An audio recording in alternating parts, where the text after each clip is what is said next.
You wake to the soft, pale light spilling across the rough surface of your sleeping mat.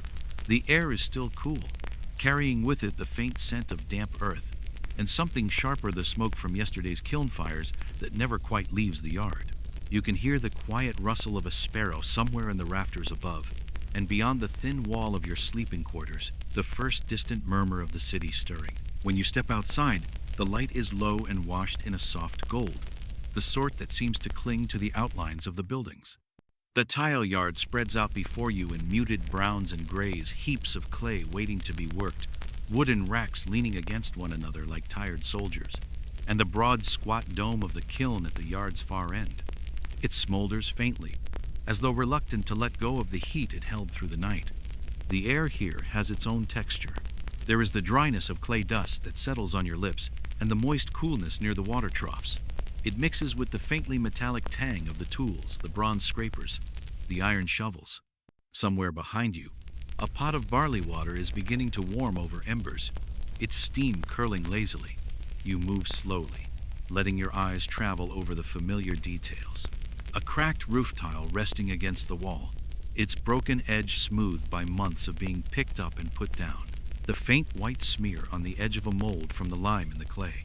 You feel the ground beneath your sandals, hard-packed and ridged from countless footsteps, yet still carrying the softness of clay dust. Off in the distance, you hear a short call, the kiln master, greeting no one in particular, just announcing his presence the way he always does in the morning. His voice is rough but steady, as constant as the work itself. The morning light deepens, touching the curve of each rack, the lip of each water jar. You can already imagine how the heat will grow as the sun rises higher, how the air will thicken with the scent of drying clay, how the steady hum of work will replace this fragile stillness. You take a long breath, letting the cool air fill your chest before the day's heat begins.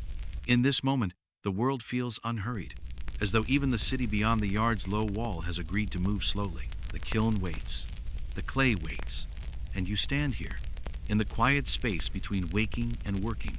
Some historians note that in this century, Rome's building trade was booming, demanding more roof tiles than ever before. Yet others still argue whether smaller workshops like this one supplied most of the city, or if large-scale state operations dominated production. You have no opinion on the matter. All you know is the kiln, the clay, and the light of the morning. You step down into the yard, the soles of your sandals brushing aside a thin crust of dry clay powder.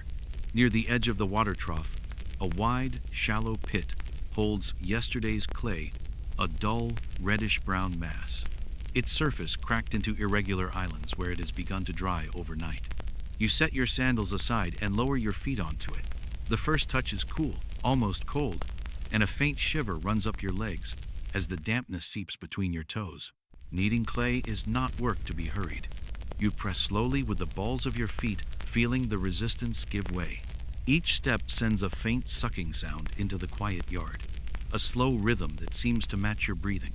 The straw scattered into the mixture catches against your skin, coarse, sharp in places, but softened by the water. As you tread, the clay shifts from stiff lumps to a pliable, heavy mass. A breeze moves across the yard, lifting the faint smell of earth and smoke from the kiln. Somewhere nearby, a wooden ladle knocks against the inside of a jar as someone stirs.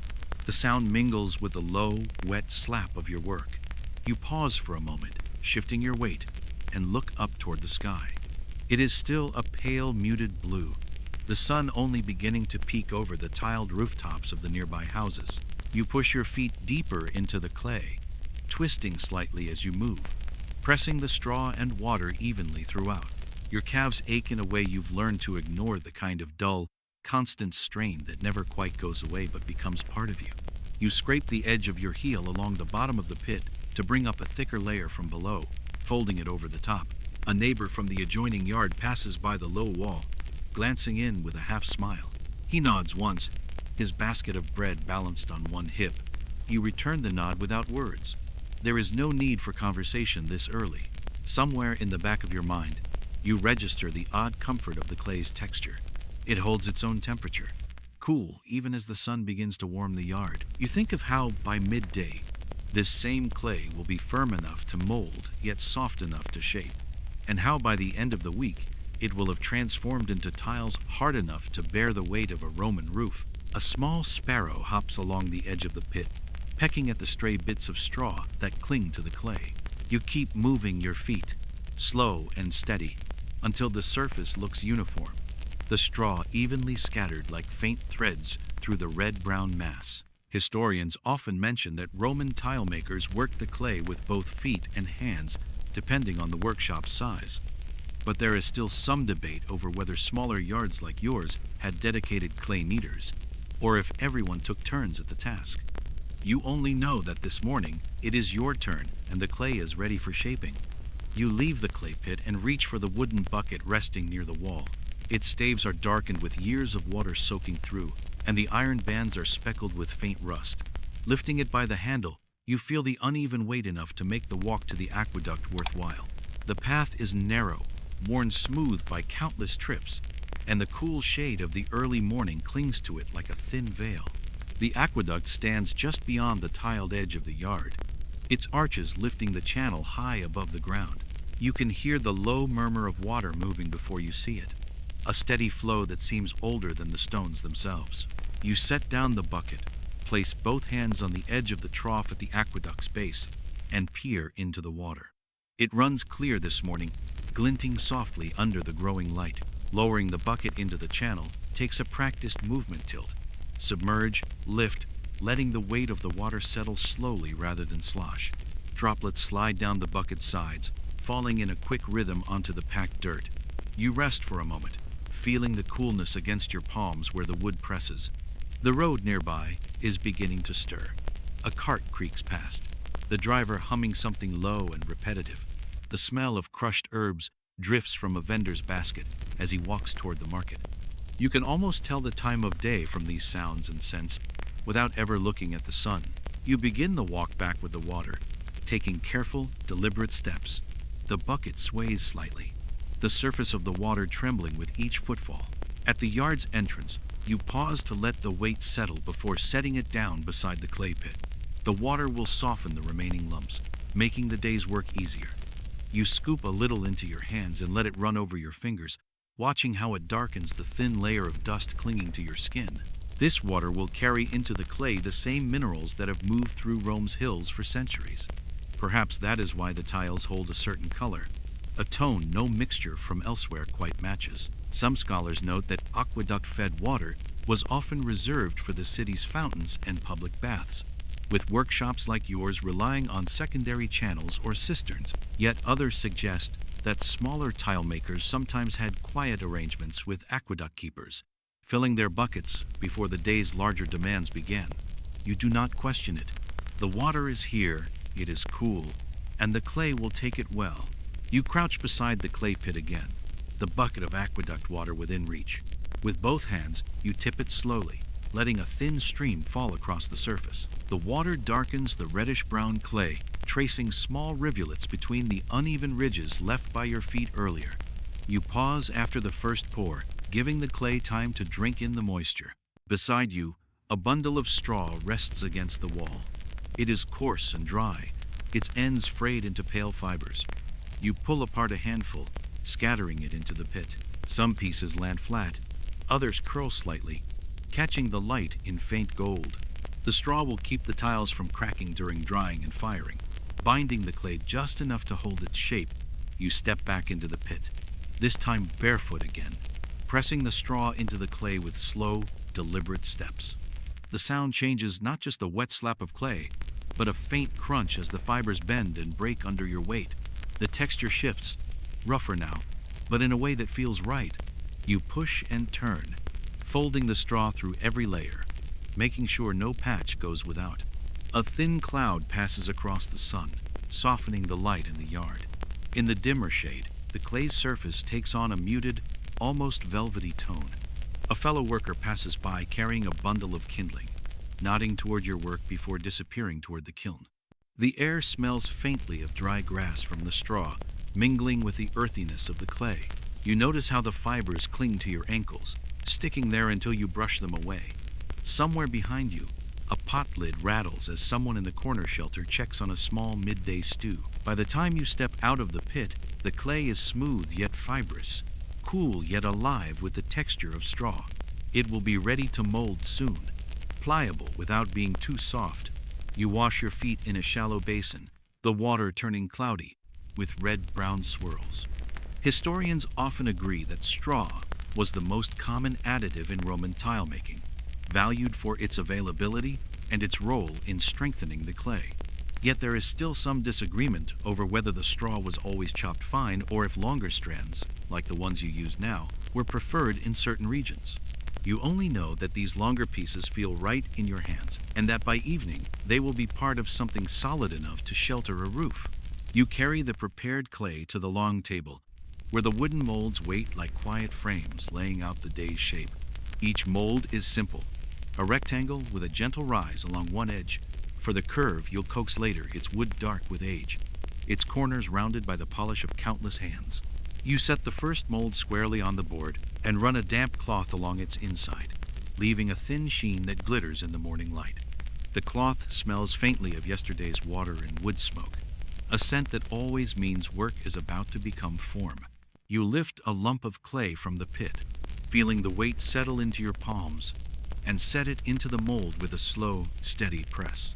The first touch is cool and heavy. The clay spreads outward like a sleeping animal adjusting its limbs. You do not hurry it. You press from the center, then from the edges, letting the clay fill the corners and the raised lip. Your thumbs guide it, smoothing the surface until your fingerprints leave ghost lines that you then erase with a quick pass of wet fingers.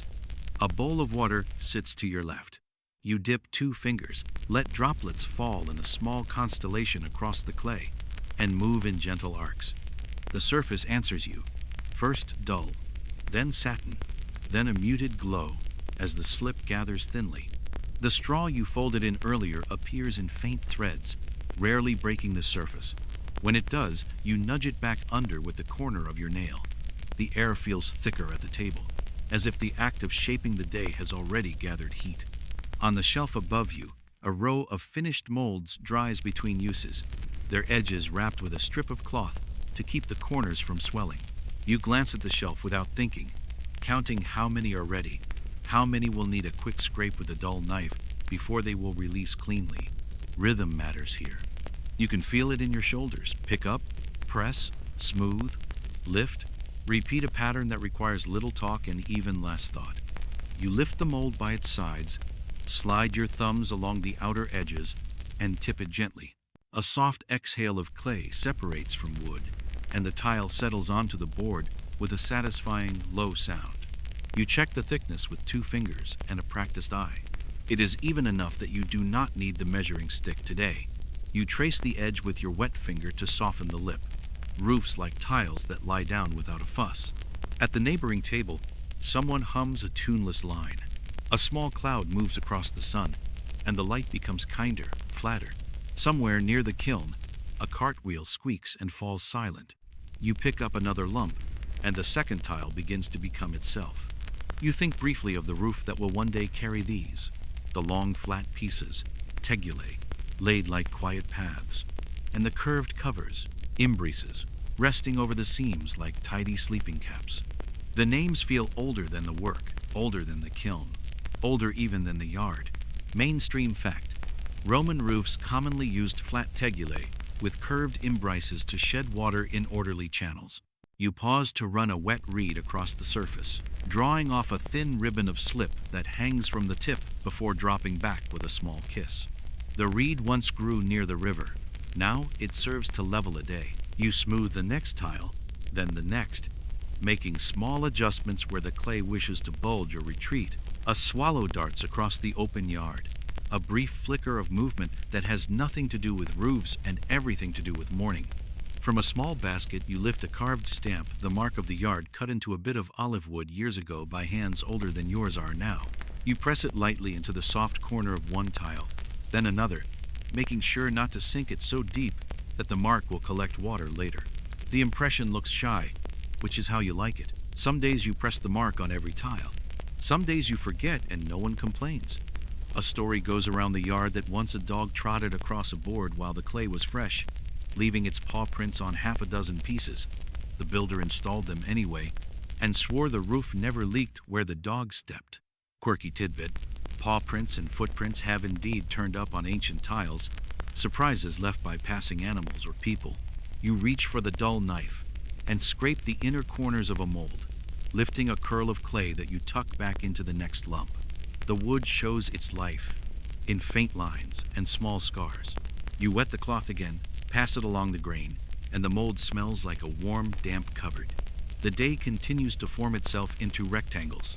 Time is measured in surfaces you can touch. Across the yard, the foreman leans on a rack and watches without speaking.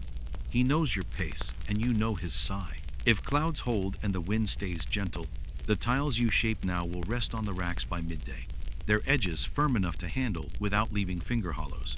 If the sun comes hard, you will shade them with mats to keep them from cupping up at the corners. If the air turns still and heavy, you will turn them sooner.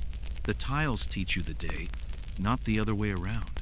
You think sometimes of the small differences in the molds you have seen beyond this quarter, some with deeper channels, some with a sharper lip. There are tales of great yards near the city's edge that keep more exact measures and shave the clay by rule, the way a careful barber trims a beard. Yet here precision lives in the eye and in the palm heel more than in any stick. Scholarly uncertainty. Historians still argue whether workshops across the city followed strict, standardized dimensions or if local habits and molds varied widely from yard to yard. A breeze moves again, lifting a strand of hair to tickle your forehead. You do not brush it away, you are smoothing an edge. Another tile releases from the mold with that low, pleasant sound. You set it beside its siblings, a quiet army, waiting for sun. The board under your hands has grown damp and cool. Your fingertips look clean, though every nail holds a thin crescent of red-brown. You glance down the table and see what the morning has become. A neat row of fresh surfaces, each one catching light in a slightly different way, each one dulling toward matte as moisture leaves its skin. The yard smells like watered clay and worn wood, and the distant memory of fire. You lift another lump, press it gently into the waiting rectangle, and think of roofs receiving rain with the same soft patience you give the day.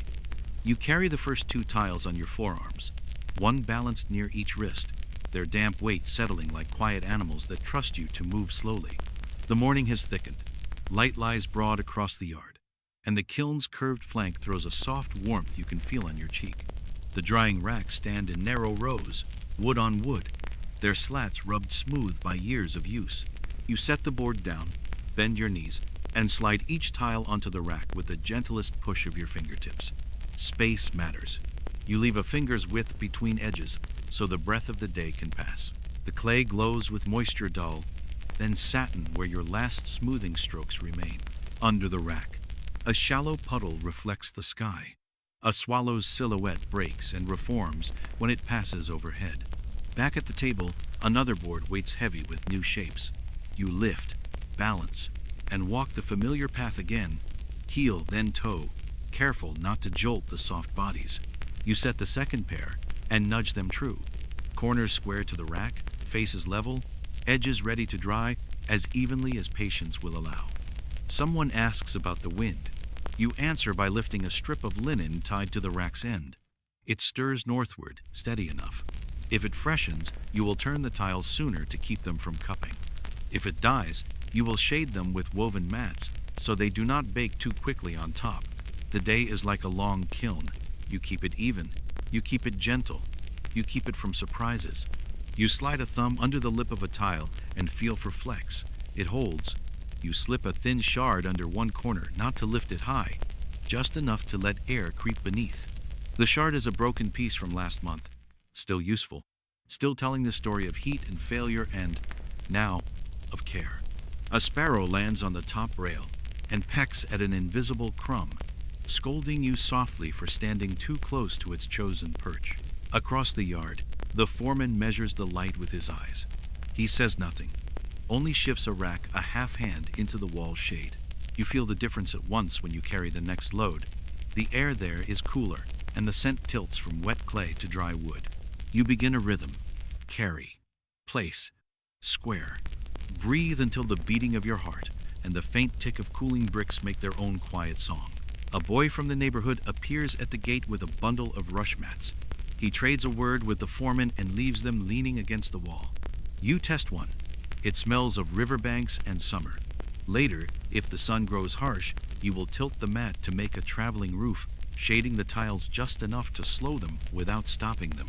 The yard prefers moderation in all things. You pause to eat an olive and a heel of bread, standing between racks like a figure carved into a narrow column. The brine wakes your tongue. The bread is dry and full of yesterday's warmth.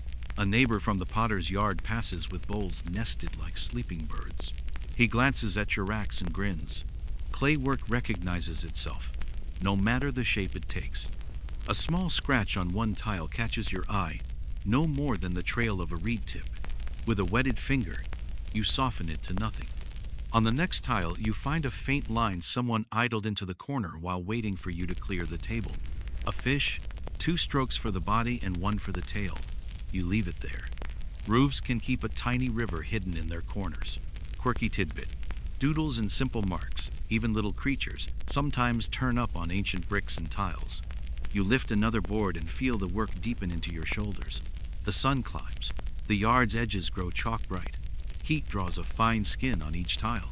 When you lay the new ones down, you see the earliest pieces begin to shift from gloss to matte, a quiet change like breath slowing in sleep.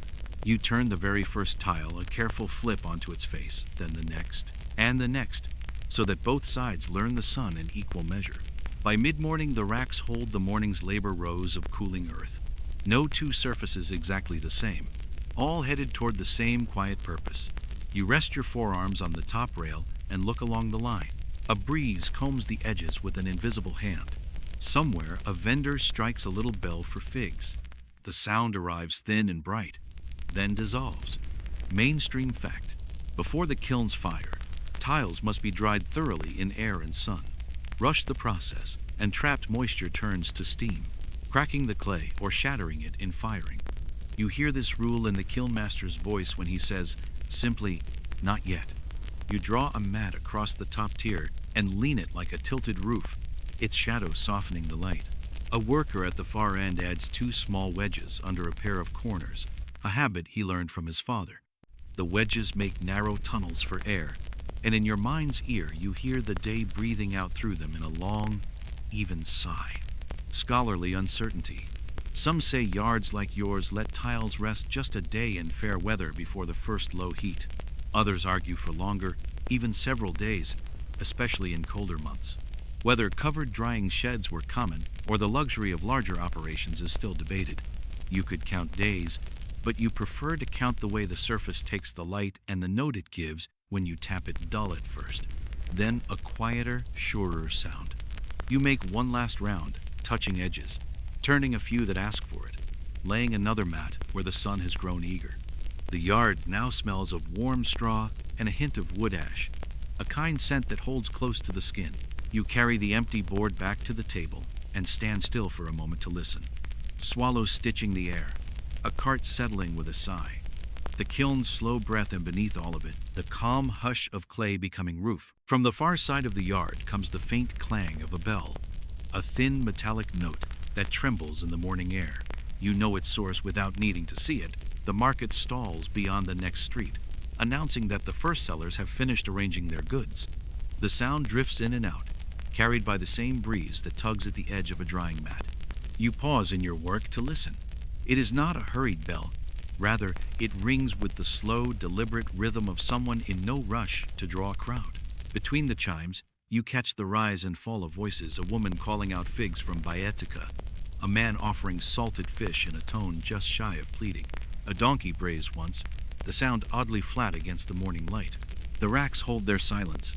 The tiles do not react to bells or cries. They simply continue their slow change, dark edges softening toward pale. You walk the rows, checking each surface. A bead of water clings to the corner of one tile, left there when you smoothed it earlier. You touch it lightly with your fingertip and let it soak into your skin. From here, you can see over the yard wall into the narrow street.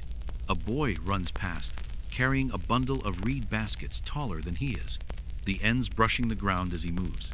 A pair of women stand near the wall's corner, exchanging gossip in the low, quick tone that says the subject should not be spoken to loudly. You think of the market as you work, Perhaps, when the day's tasks pause, you will walk over and see what remains. A few pieces of cheese wrapped in fig leaves, a clay jug of new wine with a waxed stopper, a handful of olives so wrinkled they look older than you. You set another board of tiles onto the rack, spacing them so their edges do not kiss. The bell rings again, its note steady, as though the market keeper himself has no interest in selling faster than the day allows.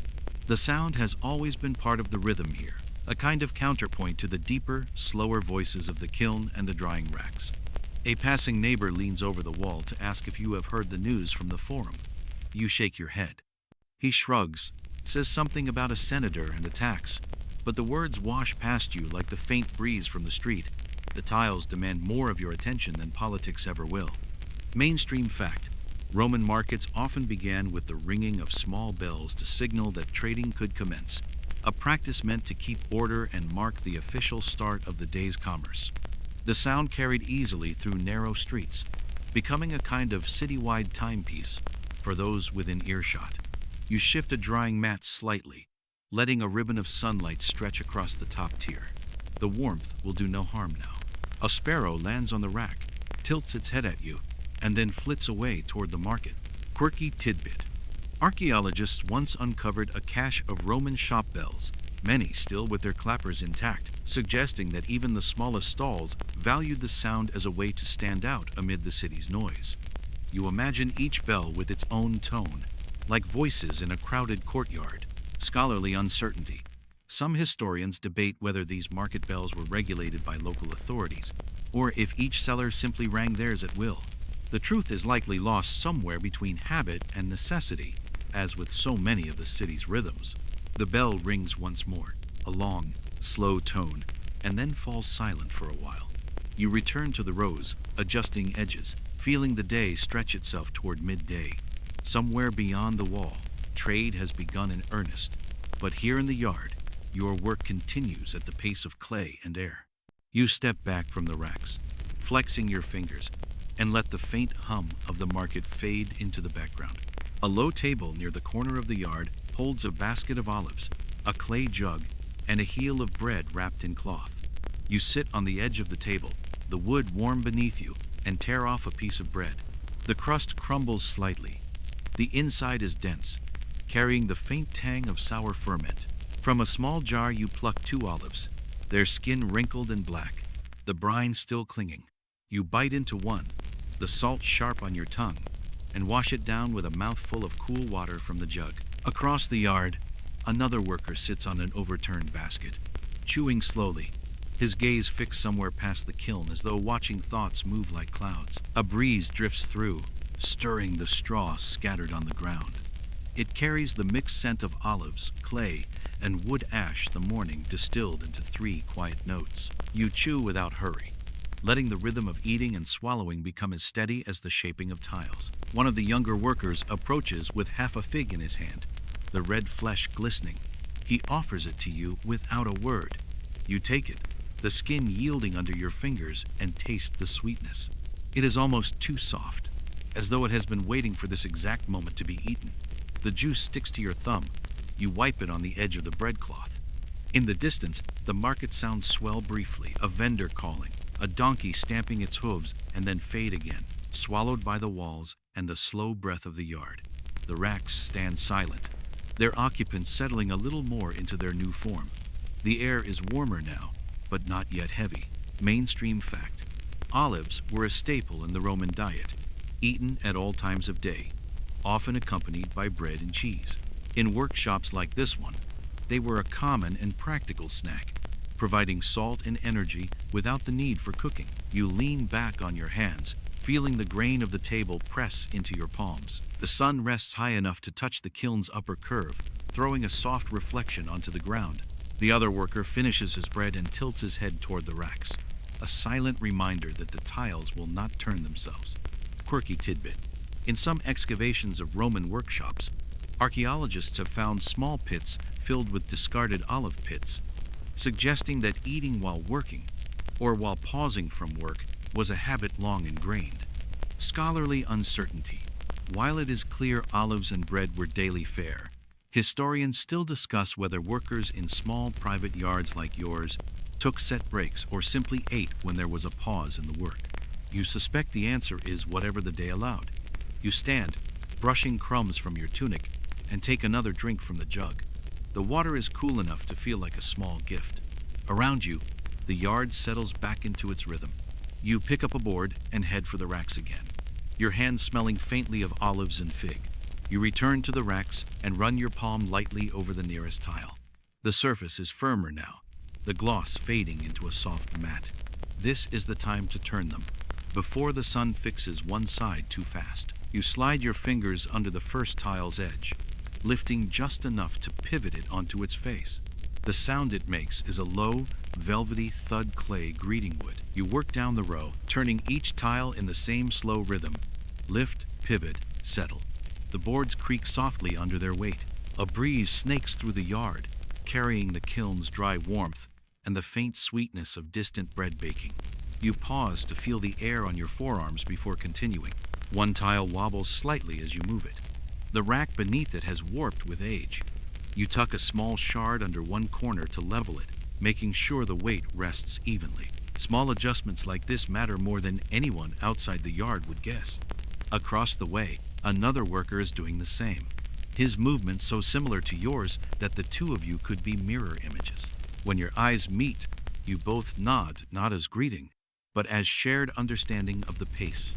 Turning tiles is quiet work, but it feels like conversation between hands and surfaces. Mainstream fact: even drying is essential before firing.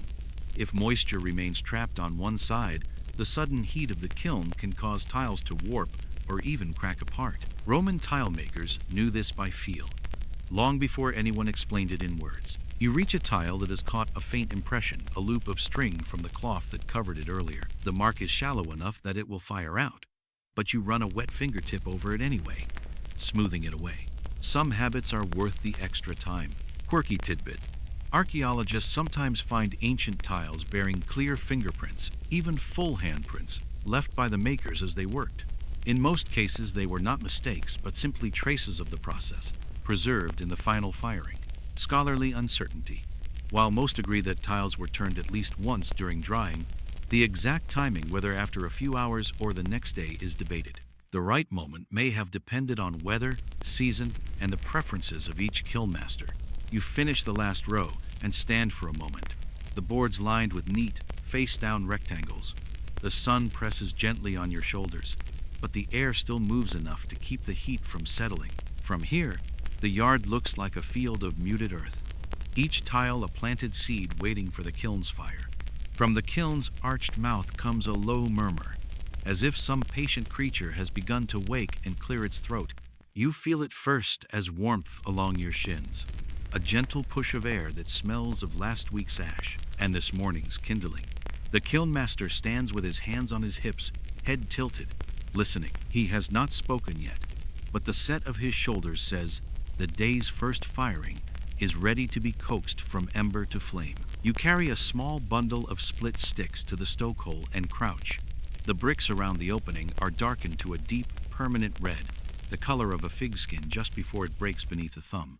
You lay the sticks in a neat cross, tip a little basket of dry twigs over them, and watch as the first tongues of fire take the smallest tinder. The sound is barely a sound at all, a quiet tasting, like breath drawn through teeth. The master leans close, peering into the chamber where yesterday's heat lingers. He lifts a flat shard and fans the opening 3 times, counting each pass, and then nods to you. It is time to feed it. You slide in a longer stick. It catches at the tip and grows along its length with an orange that is more heat than light. The air around your hands becomes lively, pressing outward. You stand and step back to let the kiln breathe. Against your cheek, you feel the fire's exhale, dry and certain. The master spits into the dust, a habit rather than a message, and lifts his chin toward the woodpile. Another worker brings an armful of vine cuttings and olive twigs, the thin, steady fuel that burns hot without smoking too thickly. You take a handful and break them over your knee, listening for the clean snap that says the wood is ready to be fire's friend. Inside, the color changes. What was orange at the lip deepens toward a red that seems to hum rather than flicker. You know the stages by sight and by the feel on your forearms. Too quick, and the tiles inside will tense and shout back. Too slow, and the day slips while the heat idles. You and the master prefer the middle way. Add, wait, listen, add, wait, listen until the kiln finds its own pace. Mainstream fact. Roman updraft kilns, with fire chambers below and ware stacked above, were common for tiles and bricks. The heat rose through flues and vents, and the fire's strength was managed by controlling fuel and air at small openings like the one before you now. You can sense the draft when you hold your palm near the gap, a steady pull inward as the kiln drinks the breeze and turns it into warmth. A pale thread of smoke curls from the top vent and lays itself along the yard before lifting away. It smells faintly bitter this morning. Vinewood does that before the heat cleans it. The master moves a plug stone with a hooked iron and watches the smoke change color, then pushes the stone back. He speaks at last. Let it climb. He means the heat, of course, as if the fire is ascending a staircase and must not skip a step. A small superstition crosses the yard with the breeze. Someone tosses a pinch of salt into the ash and does not look to see it vanish. Quirky tidbit. Some workers keep small habits like this: a pinch of salt, a muttered greeting to the kiln, a tap of the knuckle on the brick arch, little gestures meant to keep the fire friendly. They do no harm, and perhaps they do a kind of good that words do not measure. You turn your face away for a breath, and then back, so the heat does not settle too long in one place on your skin. Through the mouth, you glimpse the lowest course of tiles already warming. They look no different yet, just earth set upright, like a tidy city of rectangles. But the air around them quivers, and you know their moisture is loosening, not gone, but convinced to move. A faint ticking reaches you, not the sound of breaking, just the small speech of expanding brick and waking flame. You add more fuel, not in a rush, one stick at a time, with a pause long enough to hear the fire decide whether it likes the change. The master watches the color oranges moving toward the cherry of a well-fed chamber, and he squints as if the shade carries words you cannot read. He has learned to read heat not by number, for you have no numbers here, but by the story it tells on brick and air. Scholarly uncertainty. Some argue that tile kilns ran to a particular heat high enough to sinter the clay hard in water, shedding perhaps the heat a seasoned eye would call cherry, or dawn inside the arch, while others suggest a range depending on clay and purpose. Whether each workshop tracked the cycle by fixed hours or by look, sound, and smell is still debated. In yards like yours, the latter rules. You circle to the back and lay your palm near a vent brick. The warmth there is honest, moving from pleasant to insistent, and then to step back, all within a handful of breaths. You lift the plug briefly, and the flame inside answers with a deeper hum. You push the plug home again and feel the sound settle. You could play this kiln like a slow drum if the day were longer. A memory rises, a batch from 2 summers ago, when a shower crept in at dusk, and the tiles inside still held a ghost of moisture. When the master leaned in, he heard the wrong sound, a little spit instead of a sigh, and he shut the mouth half closed, fed only the thinnest sticks, and waited out the rain. The tiles survived. You think of that now, and set aside a few slivers, ready for the same patience if a cloud thinks of visiting. Another worker arrives with a shallow basket of olive bits, saved from a kitchen that keeps nothing useless. He offers a handful, and the master nods. The pits burn quick and hot, brightening the lip without laying down heavy smoke. You toss in a few. They click on the floor like small bones and vanish into the red. The flame answers with a brief, eager whisper. The yard changes with the firing. Sounds grow shorter, chopped into pieces by heat. Footfalls, the rasp of a reed on clay, the creak of a rack shifted a finger's breadth. Even the bell from the market seems to break into separate notes as it crosses the kiln's breath. The air thickens near your mouth. You taste ash, wood, and yesterday's dust. You drink from a jug and feel the cool water settle the back of your throat like an apology. The master shades his eyes with his palm and narrows the mouth with a flat brick, letting the draft sharpen. He murmurs, "Hold there. You understand. Keep the feed steady, neither hungry nor full." You build a small lay of thin sticks, ends touching, as if setting a table for a careful guest. The kiln nods in its own way, a steadier pulse, a deeper color, a sound like sleep that is not yet sleep. Mainstream fact repeats itself in the master's habits. Color, draft, and the feel of the brick are guides. The kiln cycle runs from warm to hot to a maintained heat, then down again, never shocked. He rubs 2 fingers along the arch and shows you the fine gray on his skin. Clean, he says, meaning the burn is honest, not smoky. You add a last thin measure and step back. Heat presses your tunic to your chest and dries the clay dust on your forearms to a fine mask. At the racks, the face-down tiles wait for their turn to travel into that red room. You look from them to the mouth and back again, and find the same quiet purpose in both places. Quieter now. The kiln's voice has settled into its working tone. It is not a roar, not truly, but a contained chant, rising through hidden channels, stroking the undersides of the stacked tiles, teaching them to become what roofs require. You wipe your hands on a scrap of cloth and feel the day's shape deepen. Air to sun, sun to fire, fire to rest, rest to roof. The sequence is old, and it makes you feel as if you have stepped into a path worn before your first breath and will be there after your last. You touch the mouth's warm brick once more, a farewell to this stage, and move away to prepare the next board. Behind you, the kiln continues its steady speech.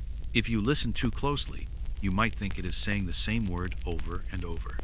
If you listen long enough, you realize that is exactly what good work sounds like. You stand beside the stack of sun-dried tiles waiting for their turn in the kiln.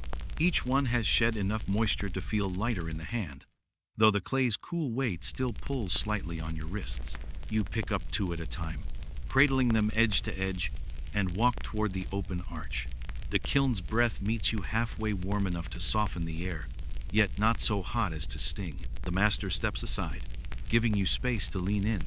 Inside, a low shelf of stacked bricks forms the floor above the firebox, with narrow gaps for heat to rise. The earlier batch, now in its middle hours, stands toward the back, the faces already showing the first deepening of color.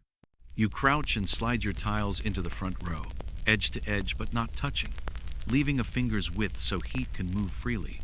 When you straighten, the kiln's light clings to your vision for a few moments, a dim afterglow that lingers even after you turn away. You place the next set in the same manner, always mindful not to jar the ones already inside. The master says little, only grunts when you've set them well or makes a small gesture to adjust the spacing. The scent here is different from the rest of the yard. It is less earth and more fire, with an undercurrent of mineral, a smell like warm stone after rain. The occasional pop of a twig breaking in the firebox below punctuates the low hiss of heat climbing. Mainstream fact: Roman kilns were carefully loaded to balance heat distribution. Uneven stacking could lead to underfired tiles in one section and cracked ones in another. The skill lay in knowing where the hottest currents would pass and arranging the ware accordingly. You fetch more tiles from the rack. On one, you notice a tiny paw print pressed into the clay, a dog or perhaps a cat from the neighborhood. You show it to the master, who glances and shrugs. "It will hold," he says, and slides it in without ceremony. Quirky tidbit: archaeologists often find such prints on Roman tiles, traces of animals wandering through the drying yard centuries ago. The fire's rhythm changes slightly as more tiles enter. The master adjusts a vent brick at the top, letting a steadier pull of air pass through. The smoke thread thins, its earlier bitterness replaced with something sharper, almost clean. Scholarly uncertainty. Some historians argue that tiles were fired once for several days in a continuous cycle, while others believe smaller workshops like this one ran shorter, more frequent firings to match their slower output. Here, you simply follow the master's timing, which is shaped more by feel and weather than by a fixed rule. You place the last tile in the front row and step back. The kiln mouth glows softly, each rectangle within holding its place like a soldier at watch. You wipe your hands on your tunic, leaving pale streaks of clay dust. Outside, the racks now stand nearly empty, waiting for the next day's shapes to take their turn. The kiln master shifts his stance the way sailors shift on a deck, knees soft, weight easy, eyes taking in what the rest of you feel as heat and call hot. He doesn't look at the fire so much as through it, reading the spaces between flame and brick, the color stitched into those spaces, the way the breath pulls inward at the mouth and exhales at the vents. You stand a little off to the side, where the warmth wraps rather than pushes, and watch him practice the patient art of not hurrying. He holds a narrow reed in one hand, not for stirring but for pointing. The reed moves like a quiet teacher's finger. There, at the lip, it's still orange. There, deeper, it shades toward a red that hums. There, a darker pocket that means a stick laid crosswise would help the draft climb. He nods once, and you pass him a length of olive twig, its bark smooth and pale. He slides it in with the same care you use to set the tiles, never jarring the stack, never breaking the rhythm the kiln has already chosen for the hour. The master's face shines with a thin sheen of sweat that gathers at the furrows of his brow and then dries almost as quickly as it forms. He blinks slowly, as if the heat itself is time, and he can measure it with his eyelids. A small slate shard lies on the ground near his toes. He lifts it with 2 fingers and holds it just inside the mouth for a breath, then withdraws it and rubs the surface with his thumb. He is feeling for the fine powder the flame leaves when it burns clean, listening with his skin. Mainstream fact: before numbers and gauges, kiln workers judged heat by sight, smell, and sound, the color of the chamber's glow, the smoke's thickness, the song of the draft through a vent, and the way brick and shard felt under the fingertips. Craftsmen trained their eyes to the stages of color, from the bright oranges of rising heat to the deeper reds that signal a steady firing. The master speaks that language now without words. He opens a top vent with a hooked iron, and the kiln answers immediately, the flame inside pulling taller, leaner. You can feel the air on your cheeks shift direction, as if the kiln has taken a longer breath. The master waits 2 heartbeats, then 3, and stones the gap half closed again so the pull settles into something even. He sets the iron down as gently as if it were made of unfired clay. A superstition moves through his gestures like a shy animal. When he turns away from the mouth, he taps the arch once with the back of his knuckles, not hard enough to be heard beyond arm's length, just enough for him to feel the brick answer. Quirky tidbit: some kiln men carry small habits from their teachers: a knuckle tap, a whispered greeting to the house, a wisp of reed smoke blown across the mouth, not as charms so much as reminders that fire is a partner to be kept in a good mood. No one speaks of it out loud, but the habits remain. He picks up a thin shard he set aside earlier, a tester taken from a broken tile, and slips it into a gap along the side, not to leave it there, only to let the heat touch it for a moment. When he draws it out, he studies the sheen on its face. It is not yet the dry, resolved surface he wants to see, and he says only, "It climbs," which means keep the feed steady, not lean, not rich, and watch the back corners for dark pockets. You move around to the rear vents at his signal. The bricks here are hot enough to warm your palm from a finger's breadth away. You lift a plug, feel the draft bite, and then lower it until the pull holds a song you've learned to trust. Not a whistle, not a sigh, but something in between. The master listens with you, head tilted, every line of his body angled toward that one sound. He does not mark the hour. He marks the tone, scholarly uncertainty. Whether Roman tile yards used dedicated test pieces in every firing, or judged solely by the chamber's color and breath, is still discussed. Some excavations suggest stacks held narrow sherds at the edges for checking progress. Others show only the wear itself. The balance between formal tests and trained intuition likely varied from yard to yard, master to master. In this yard, both are honored, a shard to confirm, an eye to decide. The master crouches and fans the stoke whole 3 slow times with a broken roof shard. The flames inside respond by lengthening in delicate layers, as if combed. He adds 2 olive sticks and a handful of grape prunings, pausing between each hand to let the kiln answer. Smoke rises at the top vent, as a thin gray thread that quickly runs clear. He nods. Clean, he says, the same word he uses for well-swept floors, well-shaped edges, and water that tastes like stone instead of wood. For a moment, the yard narrows to a few details. The scorched brick's grain-like bark turned to mineral, the soft tick of a tile settling half the chamber away. The way your own breath learns to match the kiln's, in and out at an even pace. The master's hand hovers near the mouth, palm down, feeling how the heat climbs and falls across his skin in slow, invisible waves. He turns that hand as if reading a small scroll rolled across his fingers. He glances toward the racks where the next batch waits and makes a small rotating motion with his wrist. You understand. Turn 3 of the top row tiles so their faces meet a softer air. The day is not only about flame, it is also about the calm before flame, about teaching clay to be patient so it will not protest later. You do as he asks in return, the smell of warm straw following you like a simple song. He takes up the reed again and points deeper into the chamber. See, he murmurs, and you do. A drier red across the back, a younger orange at the fore, the difference between them no more than the thickness of a thumb held at arm's length.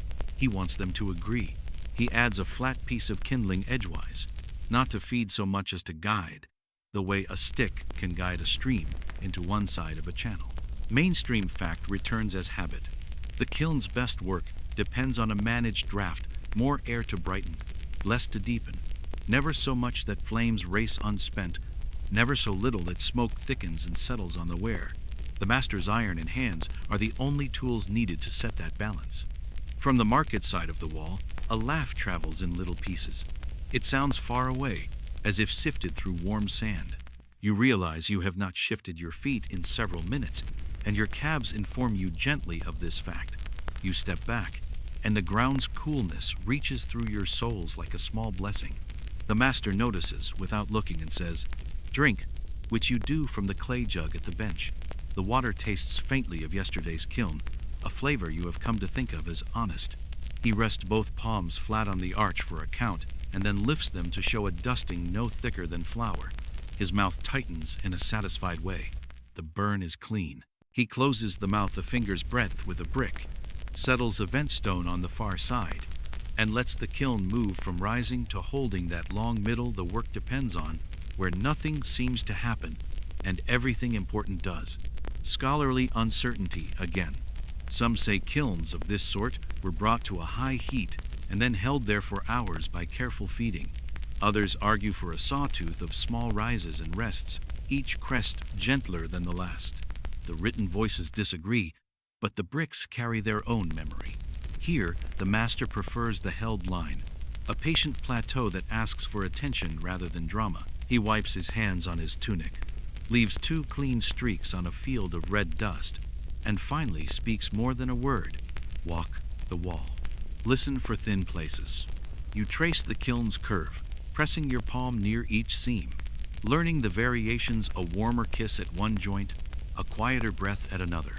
You tap once with a knuckle and the brick answers with a small tight note. No thinness there.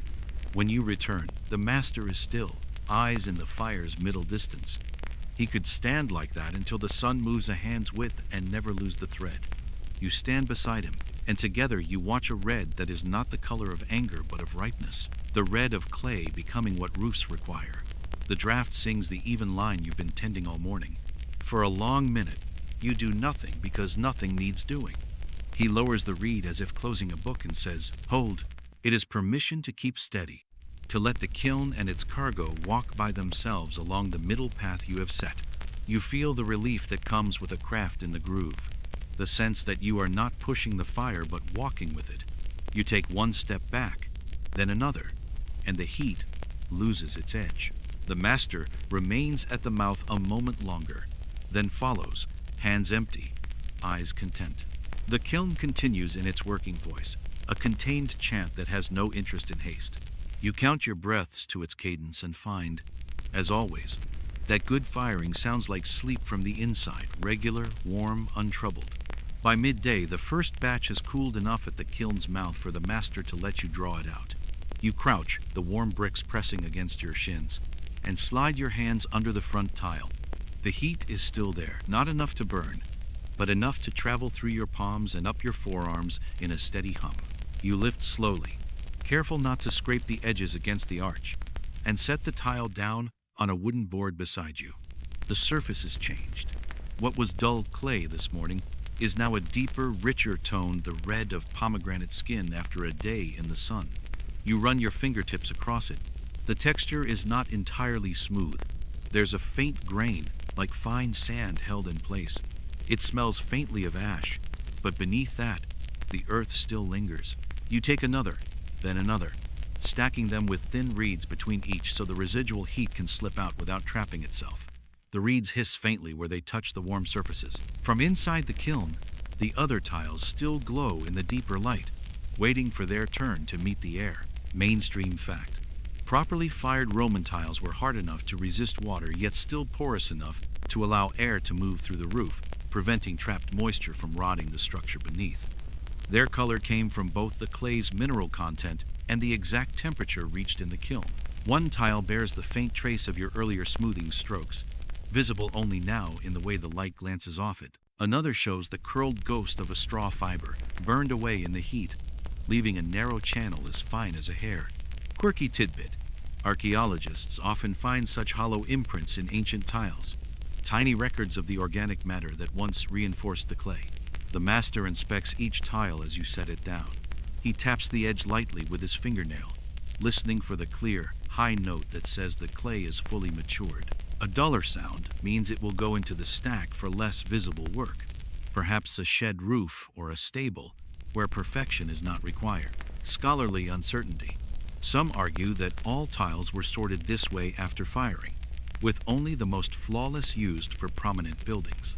Others suggest that in smaller yards, any tile that was serviceable found its way to a roof, since time and fuel were too valuable to waste. The stack beside you grows. You pause to shift your weight, stretching your fingers before they stiffen from the steady lifting. In the quiet between movements, you hear the faint ticking of cooling tiles, a small, irregular music that belongs only to this stage of the work. When the last tile from the front row is out, the master opens the mouth wider and peers inside. The inner rows will stay a little longer, letting the heat even out before they are drawn. You step back, wiping your hands on your tunic, and breathe in air that feels almost cool after so long beside the kiln.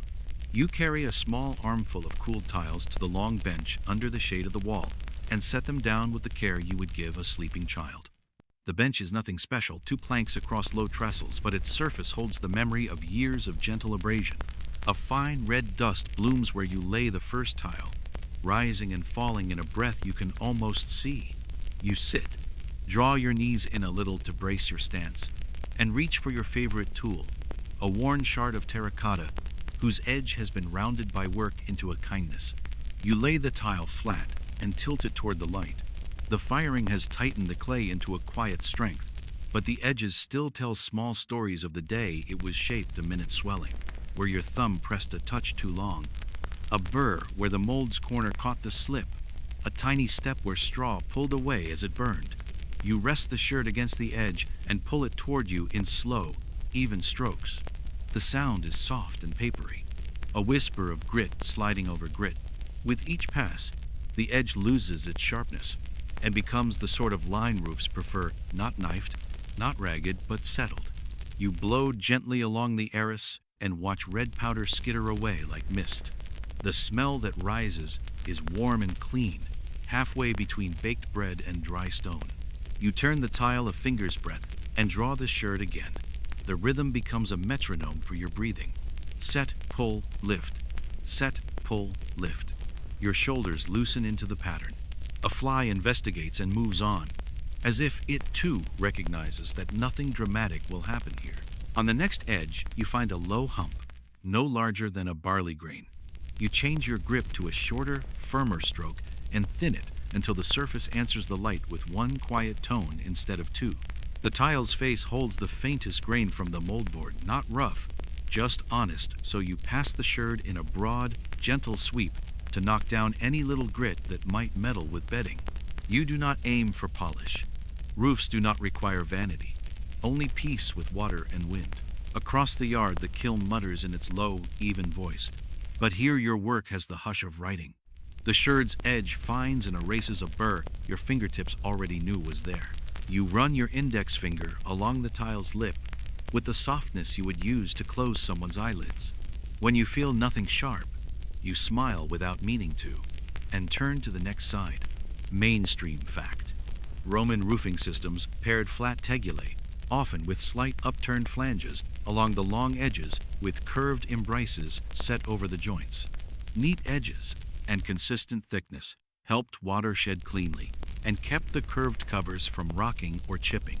You think of those covers now, pictured in your mind as tame waves laid across a plain. The tile under your hand will be one calm field between two such waves. You pick up a second tool from the bench, a small rubbing stone kept in a bowl to stay free of grit. Its face is smooth as a river pebble. Where the sherd scours, the stone persuades. You draw it in short circles over a place where the surface has cooled to a faint, tight ripple. The circles widen, flatten, and then vanish into the general quiet. A pleasure lives in this sort of vanishing, the way a crease disappears under a careful palm. Quirky tidbit: broken amphora sherds and spent tile fragments serve as the best scrapers. Some swear that a piece from a good hard batch remembers the right surface and makes others behave. You keep one amphora ear in the bowl, a curved handle worn to a friendly half-moon for rounding the inside of embraces when you shape them. Today, it helps you soften a nick on a flange, its curve matching the curve you want to keep. You tip the tile up and peer along its thickness. Uniformity matters enough that the roof will lie down without a quarrel. Not so strict that you pretend clay is a metal. Where the back shows the faint ridge left by the mold seam, you take 3 light strokes and nothing more. Overcutting is as noisy as undercutting. The roof hears both in winter. A fellow worker joins you with a stack, drops to a squat, and begins his own page of quiet erasures. The two of you fall into a shared silence that is almost sociable. Every so often he lifts a tile to his ear and taps it with a fingernail, chasing the clear note that tells him the firing made its promise good. When he finds a duller sound, he sets that piece aside with a small chalk mark. Sound can be honest in a way eyes sometimes are not. You pause to stretch your fingers, then take up a tile with a faint dog's paw dimpling one corner the visitor from earlier. You smooth the surrounding edge but leave the print untouched. It offends nothing and might amuse a rooftop sparrow centuries from now. You picture that and allow yourself a sliver of grin. You turn the tile onto its face and attend to the underside. A tiny bead has frozen along one short edge where a drop of slip cooled a shade thicker. 2 soft strokes and the bead becomes a memory. You test with your thumb, not pressing, only asking the surface to tell the truth. It does. You set the tile aside on 2 little slats so air can wander under while it finishes cooling. You reach for a brush whose bristles were reeds last summer. With it, you sweep red dust from the bench into a shallow pan. The dust will not be wasted. Mixed with a little water, it becomes a whisper, thin slip that tames a surface when a surface needs taming. Your teacher used to say all clay wants is to be returned to itself with a little help. You believe him most on days like this one. Somewhere beyond the wall, a peddler sings a line about walnuts and honey, his tune worn smooth by use. The sound skims the yard and slides away. Heat sits light on your forearms. The kiln's breath thinner now that the chamber has settled into its long middle. You drag the sherd once more along a lip that pretends to be finished and find one last syllable to erase. That done, silence grows again. Scholarly uncertainty. Written sources mention regulated sizes for brick and tile in certain periods, but whether small city yards like yours followed strict measures or worked by local custom thickness by the master's eye, edges by the hand's memory, remains debated. You measure by feel and by the way 2 tiles kiss when you place them edge to edge. If they greet each other without a click, you have chosen well. You move to an imbrex, one of the curved covers you shaped yesterday. Fired, it holds its arc like a held breath. Along its rim, a shallow chip stands proud. You choose the amphora ear, lay its curve against the rim, and draw it around like trimming a nail. The chip becomes a contour no eye will notice, and no water will trouble. You pass the rubbing stone lightly over the rim to bring the 2 sides into one quiet line. Mainstream fact returns to your hands as you test the fit. An imbrex that rocks on a tegula's flange will chatter in wind. One that settles on a softened rim will keep its counsel. You set this one on a sample flat and feel for wobble. It lies like a cat at noon. You let it be. Before you, a small pile of red curls has gathered the day's shavings, so light that a breath could roll them off the bench. You scoop them into the pan with the reed brush and watch them slide like the skins of dried apples. The bench looks newer when it is clean. You lay a fresh tile down, square to the plank's grain, and begin again. Set, pull, lift. The sun has moved a hand's breadth along the wall. Shadows from the rack legs have shortened and thickened, dark enough now to consider themselves shapes. You drink from the jug, water cool in the clay belly, and let your shoulders drop. The work is not noisy, but it is full of tiny answers to tiny questions you ask with terracotta and stone. When you finish the last edge of the last tile in this stack, you draw your thumb along it one final time. You feel nothing but the idea of a line. That is enough. You stack the tiles with slender reeds between them, so they can breathe out their remaining warmth without sticking like overly polite neighbors. The reed smell rises, sweet and thin. You look along the bench at what the hour has given you. A row of edges that will meet other edges without quarrel. Faces that will bed to mortar as if lying down to rest. Curves that will keep rein as a shepherd keeps his flock guided, not fought. You wipe the shirt on your thigh and set it down where your hand will find it tomorrow without looking. The bench, like the kiln, remembers the positions of things. A gust skips across the yard and rings the little hanging shard over the doorway with a small, friendly clink. You stand, brush the dust from your palms, and feel the day turn by a notch. Only those who listen hear. Somewhere above, a roof someone else's work from some other year holds the sky off without making a sound. You approve of that kind of silence. You set your next stack within reach and sit again, ready to make more. Across the bench, the quiet is broken only by the faint hiss of someone pouring water from a jug into a clay cup. You glance toward the racks, where the other workers are easing themselves down onto low stools. The morning's weight has settled into everyone's shoulders, and a brief pause is agreed upon without words. You set your current tile aside, dust your palms, and walk toward the shaded corner by the wall where food appears as naturally as the sun moves. A basket sits there, lined with coarse cloth. Inside are thick slices of bread, darker at the crust where they met the oven stone, and a small bowl of green olives, their skins gleaming with oil. Next to them rests a wedge of cheese, its surface pale and firm, with a faint scent of sheep's milk rising when the cloth is pulled back. You take one piece of bread and break it in half, the crumb dense, still holding yesterday's warmth. A fellow worker passes you a clay cup filled with watered wine. It is cool against your fingers, the rim uneven, where the potter's hand hesitated for the briefest moment. You drink slowly, letting the faint tartness cut through the dry taste of clay dust in your mouth. The wine smells faintly of the amphora. It came from resin and earth. Mainstream fact: midday meals in Roman workshops were often simple and portable: bread, olives, cheese, fruit when it was in season, and diluted wine for hydration and mild refreshment.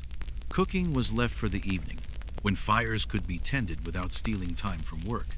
You sit on a low stool, resting your elbows on your knees. The shade here is thin but enough to take the edge off the sun. The ground is warm under your sandals, but not yet the kind of heat that seeps upward and stays. In the stillness, you hear the faint creak of wood as the racks adjust under the shifting weight of drying tiles. From the street beyond the wall comes the occasional market call, distant now, as most buyers have already gone home to cook. The smell of grilled fish drifts for a moment, then is gone, replaced by the constant, earthier scent of straw and clay. Quirky tidbit: bits of olive pit and cheese rind often turn up in the refuse of ancient workshops, showing that meals were taken right among the tools and products. Archaeologists have even found shallow bowls with hardened layers of olive oil, likely used over and over during many working days. You finish your bread, brushing crumbs from your lap. The cheese leaves a faint tang on your tongue, and the watered wine warms you without heat. Around you, the others are quiet not because of any rule, but because the pause itself feels too thin to break with talk. Scholarly uncertainty. It is not known whether workers in small private yards like this all stopped together for such meals, or if breaks were staggered so someone was always tending the fire in racks. In your yard, the kiln master's pace decides. When the fire is steady and the tiles are turned, there is time to eat. When the cup is empty, you set it upside down on the cloth so no dust will find it.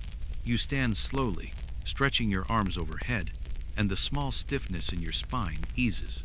The kiln still murmurs in its corner, and the day resumes without any signal other than the quiet return to work.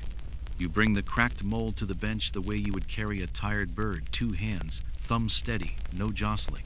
The split runs from one corner toward the center, a pale line that interrupts the darkened grain, like a thin lightning stroke held forever in wood. You turn the frame in the light, letting the crack show you its path. It is not new. You can see where someone rubbed oil into it weeks ago, where the seam drank and then gave back a faint shine. The mold is simple, 4 lengths pegged together, the inner face smoothed by years of clay passing through. Along the long sides, the wood rises in a low flange to teach the tegula its little upturned lip. Your fingertips know those rises well. You have drawn them with damp cloth, with reed, with memory. Today the lip looks a little proud, where the crack has let one edge swell. You lay the frame flat and breathe on your hands to warm them, the way you always do before fixing something that asks for patience rather than force. From a shallow tray you take a narrow wedge shaved from an old tile chip, its face rubbed smooth on stone. You slide the wedge under the frame at the corner to bring the surface to level. A small level is not a tool of numbers here. It is a marble that refuses to roll when you place it on the edge.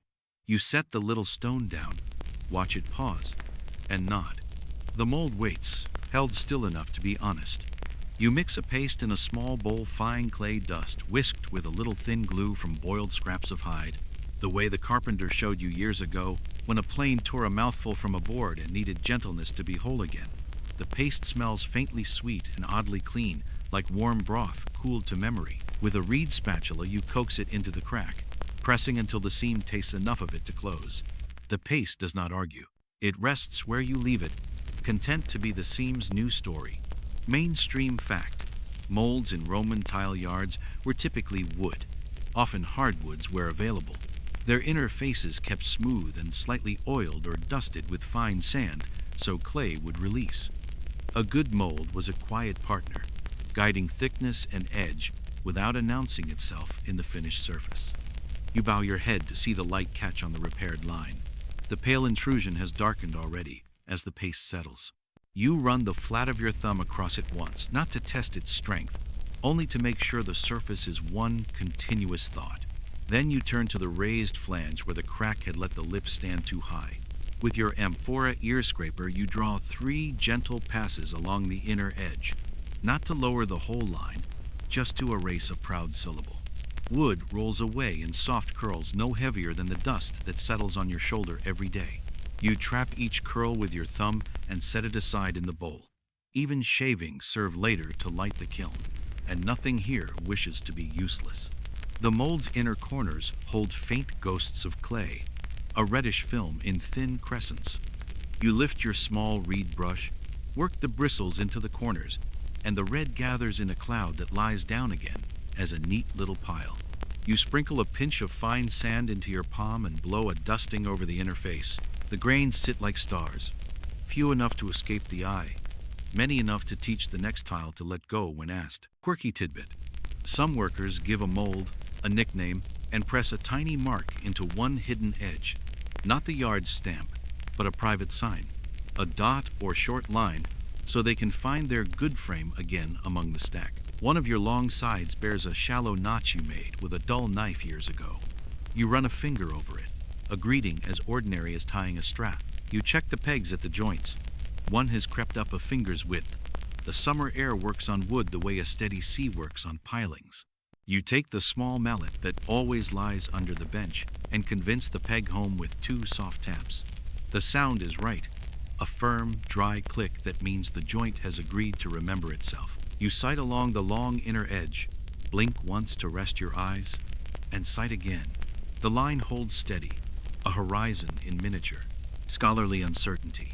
While some surviving tiles suggest consistent dimensions over long stretches of time, it remains debated how closely small private yards held to any standard, whether molds were cut to prescribed measures or simply to a master's preferred proportions varied by region, season, and habit.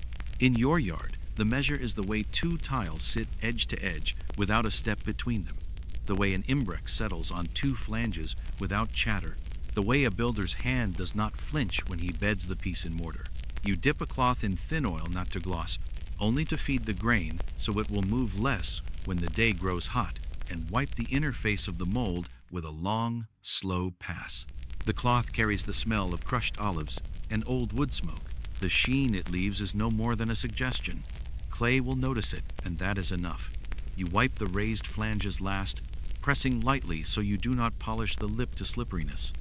A tile should release, not slide. On the bench edge, a narrow strip of lead lies coiled like a sleeping worm, a weight you use to check the mold's square. You lay the frame flat and let the strip kiss each corner in turn. Where it finds a gap, it lies differently, and you read that difference without thought. Today the corners feel like a held breath. No more, no less. You ease one peg a hair's breadth. The lead settles, and with it, you, a fellow worker, brings a board and holds it while you test the repair. You set the mold on the clean surface, dust it with your pinch of sand, and lift a small lump of clay from a pan you kept aside for this very purpose. It is soft as fresh bread, willing to be convinced. You press it into the frame with the heel of your hand, not a full tile, just a shallow bed to hear how the wood speaks. The clay takes the corners without complaint. When you tip the mold, the test piece drops with a soft sigh onto the board. Its edges look true. Its lip sits as you taught it. You scrape the test back into the pan and smile. A small habit follows you. Tap the mold's arching long side twice with your knuckle, then set it upright to dry the paste and oil a little longer. No one taught you to tap. It simply arrived one day and never left. The yard accepts such things. Mainstream fact returns to your hands as you stack the frame among its siblings. Well-kept molds mean fewer flaws to scrape later, fewer surprises in firing, less talk from builders about edges that bite or lips that wander. A roof is a field made of patience shaped into rectangles. The mold is the first furrow. You sweep the bench with the reed brush, pushing the red powder into your palm, then into the pan for slip. The small curls of wood join the kindling pile. You rub your thumb and forefinger together. The paste has dried to a thin, smooth line on your skin, the same line you now trust inside the frame. Beyond the wall, a cart rattles and stills. In the kiln's mouth, the color has moved a breath deeper, a red that reminds you of pomegranate seeds sitting in a clay bowl. You turn your face to it for a moment, not to warm but to read. Then back to the bench where the repaired mold rests like a tool that has remembered its name. You lift it, feel its new steadiness, and carry it to the table. The day waits, with the same quiet urgency it always has. Clay to frame, frame to rack, rack to fire, fire to bench, bench to cart, cart to roof. You place the mold down and smooth a damp cloth across its face. A small thank you whispered in wood and water. When you reach for the next lump of clay, your hands do not think, they simply begin. You carry a small bundle bread wrapped in cloth, a wedge of cheese, 3 figs soft as whispered promises, and walk to the far edge of the yard where the wall stumbles into a stand of olive trees. Their trunks twist like old wrists, bark gray and flaked, the kind of age that does not announce itself so much as continue. Beneath them, the ground is a patchwork of pale dust and fallen leaves that crackle like thin pottery when you step. You choose the lowest shade, a cool pool laid out by branches that filter the sun into coins and ribbons. You sit with your back against a trunk. The bark presses knotted patterns into your shoulder blades. Through the leaves, you can see the kiln's dome a little way off, a warm hump with a faint shimmer riding the air above it. The yard's ordinary music reaches you in softened pieces, a board slid into place, a reed brush whisking dust, the low speech of 2 people who have chosen not to lift their voices. Here at the margin, the sounds are more silence than sound. You unfold the cloth and break the bread. The crust gives with a small sigh. The crumb holds firm, dense enough to answer your teeth without argument. You place the cheese on a fig leaf and cut a thumb's width, the knife's edge squeaking in the curd for a breath. The cheese tastes of sheep and meadow. The fig that follows tastes of sun, kept gently for later. You eat without hurry, not hoarding, not spending, only letting the small, simple fleet pass from hand to tongue to calm. One olive drops from above, a tiny, hard knock in the dust, a handspan from your foot. You look up and find a bird you do not name, nestled where branch divides branch, eyes half-lidded in the heat. The bird does not care for tiles or edges or draft. The bird's work is to be feather and sky. Your work is to be clay and fire. This is fair, mainstream fact. Olives have been tended on Italian hills since long before your yard began. The trees pruned low for fruit and higher for shade. Oil is pressed in season from stone mills that creak like boats, and the leftover mash feeds lamps and stoves alike. In a city like Rome, groves just beyond its reach still build the daylight, food, and this small gift of shade as steadily as your kiln builds roofs. You chew and feel your jaw slow. A breeze moves, not enough to cool the world, only enough to lift one edge of your cloth and set it down again. Across the wall beyond the stand, a goat taps a hoof on stone. The sound arrives like a thoughtful knock. You pour a little watered wine into your cup and set the cup on a root, polished by the feet of people who prefer this spot. The clay sweats faintly where your hand warmed it, and a bead runs down like a line drawn by a careful scribe. Quirky tidbit. Some say if you sleep beneath a fruiting olive at midday, you will dream of round things, wheels, coins, amphora mouths, and wake convinced to mend circles before lying. You do not test the saying, though your eyelids grow thoughtful for a moment. You are content to let the shade sketch slow patterns on your forearm and to count, without counting, the thin strokes of light that pass through leaves and settle on the dust. When you finish the cheese, you fold the leaf and tuck it under a stone so it will not wander on the breeze. Ants already inquire after the crumbs. You lift the cloth's four corners and shake it gently away from the trunk so the tree will not find itself wearing your meal. The crumbs tumble like a brief dry rain. An ant revises its plan immediately and is satisfied. You pull a splinter of bark from a shallow pocket in the trunk and watch resin shine in a crease before dulling. The hands you used all morning have nothing to hold now, so they learn idleness with a little awkwardness, then with gratitude. One hand traces the grooves in the bark as if they were lines on a map. The other rests open on your knee, palm up to the soft heat. Scholarly uncertainty. Some would say workers in small yards like yours left for home at midday to eat. Others that meals were taken where labor lived among tools, racks, and trees that offered kind shade. The truth likely walked both paths. Home when home was close and fire steady. Shade when the kiln's middle wanted a watchman within call. Today, your home is this trunk and the line of light along its east side. You consider the afternoon's shape. The racks will want turning again. The kiln will ask for the modest attention it always asks. A cart must be loaded before the light leans too far toward evening. The thought does not tire you. It arranges itself like tiles in a line, each asking only to be placed well. A lizard runs a quick, precise sentence along the root near your heel and vanishes under a flake of bark. Your cup is empty. You set it sideways in the dust. The ring it leaves will be a small planet until a foot or wind remakes it. You stand and feel the bark's memory on your back, the tree's pattern echoed in your skin for a breath or two. You take the remaining fig and press it gently, not soft enough to spill, just enough to convince it that now is the time. Its skin resists and then gives. The interior carries 100 seeds that are not seeds yet to your tongue. A small roughness like sand whispered through honey. You lick your thumb clean and draw the cloth closed around bread's remainder. The knot you tie is the same square one you use when you lash a board to a rack. The body likes one good knot better than several poor ones. You look once more through the leaves. From here the kiln could be a hill with a red door. The racks could be lean fences.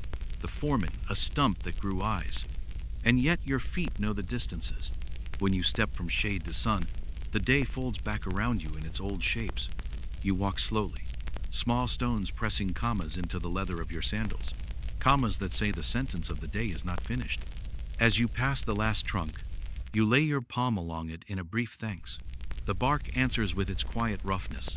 The breeze dies and leaves your neck warm. You cross the threshold back into the yard, and the air changes again, more clay, more ash, more work's peculiar sweetness. Someone lifts a hand in a gesture that means both greeting and the tiles were turned. You nod. The pause is over. The field of roofs, not yet roofs, waits, and the kiln hums like a beehive that has no interest in anything but the exact work it knows. You set the bundle on the bench, rinse your cup, and let a little water fall for the dust to drink. The olive shade lingers on your skin a moment longer, a cool ghost that will fade by the time you lift the next board. You pick up the reed brush, sweep the bench, and feel your hands remember their tasks as if continuing a sentence paused for breath. Mainstream fact returns as you glance toward the grove. Pruned low, olives give shade and harvest both. Their leaves are narrow, their undersides pale, flashing silver when the wind thinks to show off. The trees have stood for years, will stand for years, after your tile has learned the roof's slow prayer. You take comfort in that, and in the simple continuance of bread, figs, shade, and the soft arithmetic of afternoon work. You pull the knot of the cloth loose, tear off another piece of bread for later, and begin to move. Shade to sun, sun to bench, bench to rack. The day, obedient to its own slow rules, opens the next page. You bring the shallow basin to the bench and set it where the light falls kindly, neither sharp nor dim. In the basin sits a slurry the color of late oranges and early rust, stirred to the thickness of cream, not a glaze in the glassy sense, but a skin of finer clay that will lie down over coarser bodies and make them read as one. You tilt the bowl once, twice, watching the slip move with the slow confidence of something that has decided to be smooth. A wet reed brush rests across the rim, its bristles dark and soft, its handle stained with years of iron-rich water. On the bench you place 3 tiles set aside after firing. A special order, the foreman says, for a roof that wishes to be seen from the street and not only felt under rain. Their faces are already decent sound, even free of chatter. But the builder wants a uniform red to catch evening light, the kind that makes people walk a little slower when they pass. You run a flat palm across the first tile and feel the minute grain rise and fall beneath your skin like calm tide. You wet the brush lightly, lay it once across the lip of the bowl to draw off excess, and begin at the far corner. The first stroke is a quiet ribbon that widens as you lean your wrist, iron in the slip, tinting the surface from workday red towards something more deliberate. You do not chase gloss that is for tableware and shops with shelves of bowls bright as figs. This is for roofs, for distance, for a tone that reads as care rather than shine. The brush makes a sound like cloth over stone. You work in long, overlapping passes, keeping the edge wet so the joins vanish to the eye. Where the slip pools near a straw-thread ghost you burned from the surface earlier, you tip the tile a finger's breadth so gravity will help. The excess runs, slows, stops, and leaves a faint dark that will even as it dries. You turn the tile under your hands without lifting it a slow quarter circle and draw the brush again. The motion sets your shoulder and breath into a peaceful loop. Load, lay, lift. Load, lay, lift. Mainstream fact. Roman craftsmen often used fine slips iron, rich or calcareous clays levigated in water to coat ceramics and architectural terracottas. When fired, the surface took on a more even color and a tighter skin that shed weather more politely than rougher clay alone. On roofs, a thin, well-burnished coating could deepen color and reduce porosity at the very top layer. You hear that fact in the way your brush stirs the basin and the tile answers with a uniform tone. The second tile waits. You rest the first on 2 thin reeds so air can dry its new skin evenly. The slip in the basin carries a faint, metallic scent under the simple smell of wet clay, the iron speaking in its quiet way. You dip the brush, sweep, and let the bristles splay just enough to persuade the surface, not scour it. Between strokes, you watch for bubbles, tapping them out with a fingernail before they think to become anything more than air behaving like air. A worker passes and slows, nodding at the color. For the man with the long balcony, he says, meaning a house near the corner where afternoons pool. You answer with a half smile. He moves on, the kiln's breath tugging at his tunic as he passes the arch. Quirky tidbit. Some yards save a pinch of very fine mica-flecked dust to whisk through a special slip like this. In low sun, the roof then glimmers as if a thin frost had chosen to live there year-round. You have a pinch in a twist of cloth. You hold it between finger and thumb. Think of the balcony and its owner's need to be admired, and decide the day does not require glitter. The simple red will do, and the roof will thank you in winter. You set the second tile on reeds and draw the third near. The brush has learned your pace and now lays the slip without thinking. Your mind wanders to the cart you will load at evening and the street it will travel, how the wheels will find the same ruts they always find, and yet the day will feel new because new tiles ride on the boards. You settle your thoughts back into the present and smooth a join line that tried to announce itself. It is gone now, folded into the larger quiet. You draw a narrow line of slip along one long edge where the flange meets the face, then feather it outward with 3 light strokes so the lip and plane read as one. If you leave that line proud, the imbrex will sit with too much attention on its neighbor and chatter when the wind leans in. You prefer roofs that speak in one voice, a low, even hush, scholarly uncertainty. Whether Roman roof tiles were commonly coated with slips as a matter of course, or only in certain regions, seasons, or for particular clients, remains argued. Some point to uniform red tones on surviving roofs and imagine intentional coatings. Others suggest clay sources alone explain the color, with only temple antefixes and decorative pieces receiving deliberate skins. Your yard treats slip as a kindness for special work rather than a rule. The foreman says, when a thing will be looked at, make it calm. You obey. The first tile surface moves from wet to merely damp, losing its shine the way a pond loses wind in the evening. You lift it at one corner, checking that no edge has glued itself to the reed. A faint line where the bristles paused catches your eye. You pass the brush once, lighter than breath, and the line disappears. You set the tile down again, pleased at how the color already sits deeper than its brothers. You reach for a piece of linen and rub the brush's ferrule and handle clean, then lay the cloth over the basin to keep a skin from forming. The iron in the slip wants to greet air and make a film. The cloth slows this desire, and your future strokes will not carry flakes. At the bench's far end, a small flat stamp rests the yard's mark. You will not press it in today. The order asks for quiet faces, and the stamp would break the calm. But you turn it over in your hand anyway, tracing the shallow letters with your thumb. The mark has its place. Concealed lips, undersides, places where pride does not pool rain. You carry the 3 tiles to a low shelf near the wall, half lighted and half shadowed, a good place for skins to settle. The shelf smells of previous work, a faint blend of oil, dust, and the ghost of water. You lay each tile on 2 small slats and leave a finger's width around them so air can move. A fly lands, fastidious, and decides there is nothing here for it, which is the result you want. Mainstream fact returns when you think ahead to firing. Iron-rich slips darken and lock to the body at the same heats that bring roof clay to hardness. Too hot, and the skin tightens beyond the body's comfort and crazes later. Too cool, and it stays powdery, a promise unkept. The kiln masters even plateau suits such finishes, no drama, no racing. You trust his hand as you trust the reed in yours.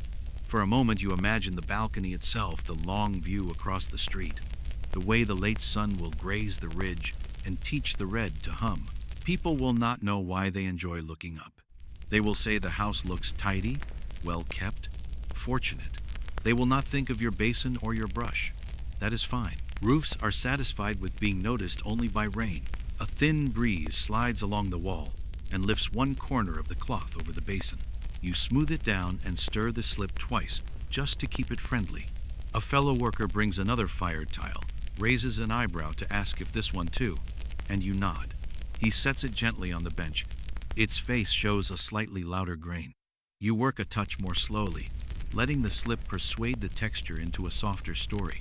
Quirky tidbit returns with a smile you do not show. Once, a client asked for tiles the color of pomegranate seeds, cut open a wish more poetic than practical.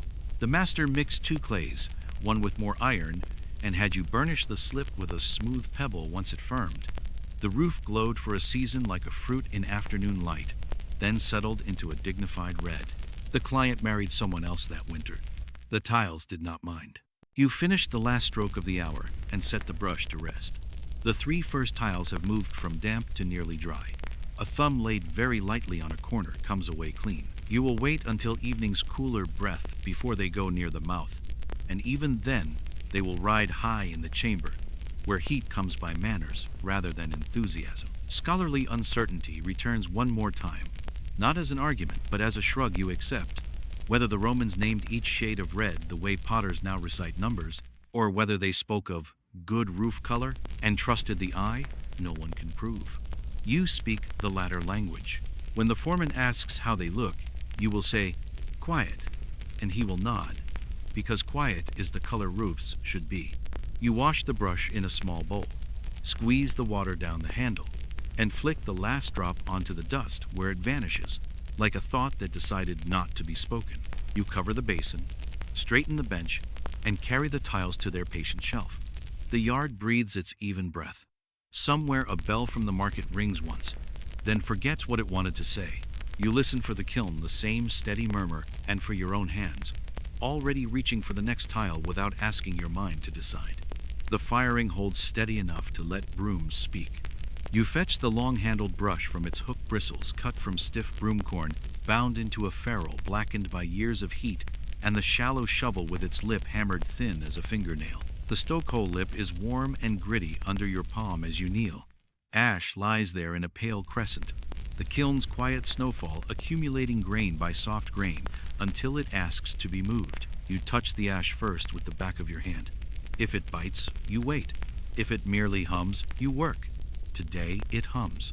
You hold your breath for the first sweep, then let it out as the bristles lift a delicate gray sheet that folds in on itself like a blanket. The ash is fine where vine cuttings burned clean and coarser where olive twigs left char. Small black kernels remain from yesterday's pits, rolled light as seeds. The shovel slides forward, low and patient, coaxing the drift onto its mouth without stirring a storm. You tip the first pan into the ash tub by the wall. A puff rises, dims the air, and then settles along the bench in a film that makes the world look one afternoon older. You work again. Short strokes near the mouth, long strokes along the floor, where a light wind of draft has carried ash to hollows. The brush finds little eddies under the shelf, scoops them into the open, and the shovel gathers them, a quiet routine that trims the edge of chaos. A worker passing lifts the cloth over his mouth, habit more than need. You smile with your eyes, and he returns the expression with dust-drawn lids. He tips the ash tub toward you to show there is room for your next load and steadies it with his foot when you pour. The ash makes a soft sound like spilled flour and then lies obedient. Mainstream fact: ash management matters as much as fuel too much. Ash choking the firebox dulls the draft, thickens smoke, and stains wear. Too little hearthbed, and the flame can race and lick the tiles raw. In updraft kilns like yours, keeping the firebox floor clear without stripping it bare helps hold the burn even. You hear this truth in the way the kiln breathes cleaner after the floor is combed, the flame tone sharpening by a note only Kailine men count. You rise to stretch your knees, then bend again to the side vents where ash slips out along brick seams and makes small pillows on the yard floor. With the broom, you lead those pillows into the shovel's mouth and carry them to the tub. A flake of char clings to the broomcorn. You pluck it free and set it with the kindling, a tiny generosity to a later hour. The heat on your cheek shifts as the draft strengthens through the cleared throat. You feel the kiln's thanks in that slight change in the air's hand. At the back wall sits a low clay jar marked with a faded stripe. You dip 2 fingers in, touch your fingertips to the newly bared hearth bricks, and rub. A thin paste of water and ash makes their surface red as one, soothing tiny snags that would catch embers. You learned that from a mason who said ash is gentler than sand when a surface needs patience rather than correction. You pass the paste where the shovel's lip has raised the grain and the brick's rasp softens back into a murmur.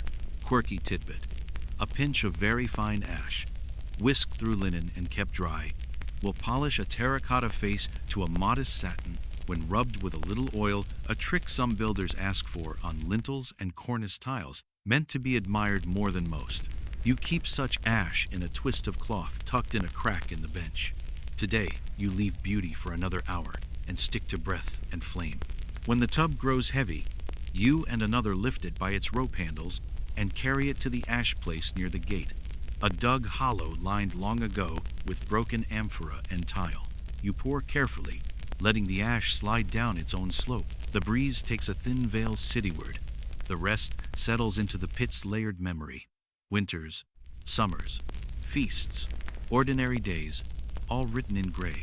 A hen from the neighbor's yard considers the new hillock and decides it is not edible. Her feet stamp tiny hieroglyphs along the rim and she moves on, unimpressed by industry. You stand a moment watching the ash breathe out its last visible sighs. The foreman joins you, squints at the level in the pit, and says, "Leave room for evening," which is his way of measuring time without numbers. Behind you, the kiln mutters a deeper note, not complaint, only digestion, and you follow the sound back to the mouth. Mainstream fact returns as habit at the threshold. The master likes a thin bed of ash, raked evenly across the firebox, before a new charge insulation that keeps the floor from biting the new fuel and throwing sparks where sparks would be gossip rather than work.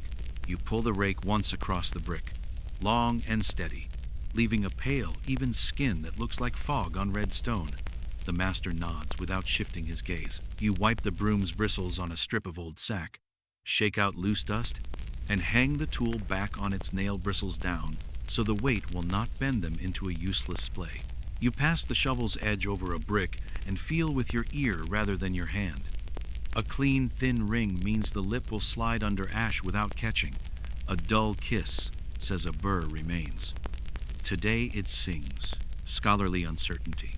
Where all this ash went in Rome is argued by those who like to imagine the city as a body, with nothing wasted. Some point to ash used in lye for washing, to mix with lime for certain mortars, to grit floors, to temper clays, even to sprinkle on latrines. Others say most workshop ash simply found its way to pits like yours, and then to middens that fed roads and banks and gardens by slow degrees. The written voices are shy on such small economies. The ground likely kept more than it gave. You take a small wooden scoop to the tub's finest layer and set aside a bowl of powder, sifted through a reed sieve. This is the ash you prefer for the mold dusting when the sand runs coarse, and for your palm when a tile edge wants the lightest dulling before the sherd has its turn. The bowl smells faintly of yesterday's vine smoke, clean in a way wood sometimes is after it has reconsidered itself. Back at the mouth you kneel again, and with 2 fingers press down the stray ember that still glows in a corner, not hard, only enough to fold its light under ash where it will do no mischief. The ember winks like an eye deciding to sleep. A ribbon of smoke creeps out, tastes the yard, and withdraws. You look at your hands. The lines are silvered with ash in each crease, an old man's map drawn on younger skin. You spit lightly on a thumb and draw a clear path along one lifeline, not to clean it so much as to remember it is there. The ash dries the spit at once, a small chemistry you never stop noticing. You wipe both hands on your tunic and turn to the racks, where an afternoon's worth of tiles has settled into that half-damp, half-dry patience you trust. Quirky tidbit returns in a whisper from a fuller who once swapped you a jar of chalk for a pan of ash. He swore his mother brushed her teeth with very fine ash and a sprig of mint, and lived long enough to see 3 emperors do the same things in different cloaks. You did not test the recipe. Your teeth make their own arrangements with bread and thyme. The master calls for 2 thin sticks and a handful of prunings. You feed the mouth as one feeds a calm animal open palm. No surprise. The draft comes quick through the cleaned throat, flame rising thinner and surer. The color at the lips sliding from soft orange to the cherry he likes for holding. You think how ash, which looks like the end of things, is also a roadway. For the next hour, the floor smoothed, the breath cleared, the heat taught how to climb. Mainstream fact, again, speaks in your body. Sweep too hard and you wake a storm. Sweep too little and you muffle a song. The middle way leaves the kiln's voice even, the tiles inside untroubled by grit that would tattoo itself into their faces. You rest the broom against the wall, bristles just not touching, like a musician laying down an instrument between verses.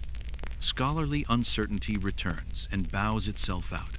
Whether every yard in Rome tended ash with this exact attention, with brooms hung this way and shovels sung on brick, no one can swear. Some days a yard is careful. Some days a yard is tired. Some days ash keeps its counsel and makes no trouble. Today you gave the fire a clean language to speak. The kiln answers with a tone that is neither eager nor dull, and the yard breathes a little easier for it. You lift the tub's rope handle once more, feel its weight settled into your palm, then leave it be for evening's work. Across the bench, the slip-faced tiles have lost their shine and wait like patient guests for a seating. You roll your shoulders, tasting the fine grit at the back of your throat, and drink from the jug until the dust runs down to where thirst keeps house. The broom's shadow on the wall looks like a tall, thin tree. You nod to it, as you did to the olives, and return to edges and racks, the fire behind you breathing cleaner through the path you just cleared. You step out through the gate where the stone threshold has learned to shine from years of souls, and the street greets you with sun that has grown patient and wide. The cart waits just to the side, 2 wheels rimmed with iron, a bed made from boards that remember other loads piled with dry branches tied in narrow sheaves. The smell here is different from clay and ash, resin from pine, a ghost of olive leaf, the faint sour sweet of old sap that has long since decided to be dust. A fly inspects a knot and loses interest when it finds nothing to drink. You set a hand on the top bundle and listen with your palm. Dry wood speaks quietly. Green wood sulks. This stack is truthful. You loosen the first cord, the fibers rasping like a whisper across linen, and lay the sticks out in a shallow fan on the ground. Some are olive twigs, pale and tight-grained, with a clean break that is almost polite.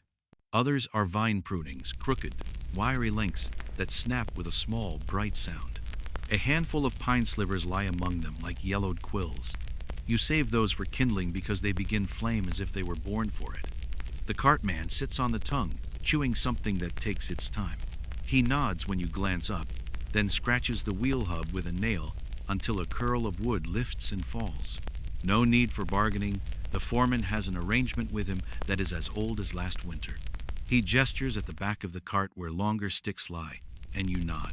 The kiln likes a mixed diet, quick little pieces to bring a color up, steady lengths to hold a tone without drama.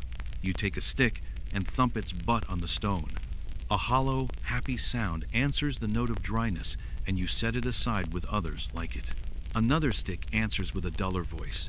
You lay it farther back for tomorrow's sun to finish. You stack by habit, shortest to left, then longer, then the few thick lengths that will sleep on the hearthbed and become coals with long memories. Your hands remember without asking which wood the kiln will call for at each hour. Mainstream fact. Roman craftspeople often fueled their fires with agricultural byproducts. Vine prunings, sarmenta, olive wood offcuts, and bundles of brush, especially near cities where large timber was dear. Clean, seasoned twig fuel gave a hot, controllable flame with less smoke, a quality favored by kilns, bakeries, and smiths alike.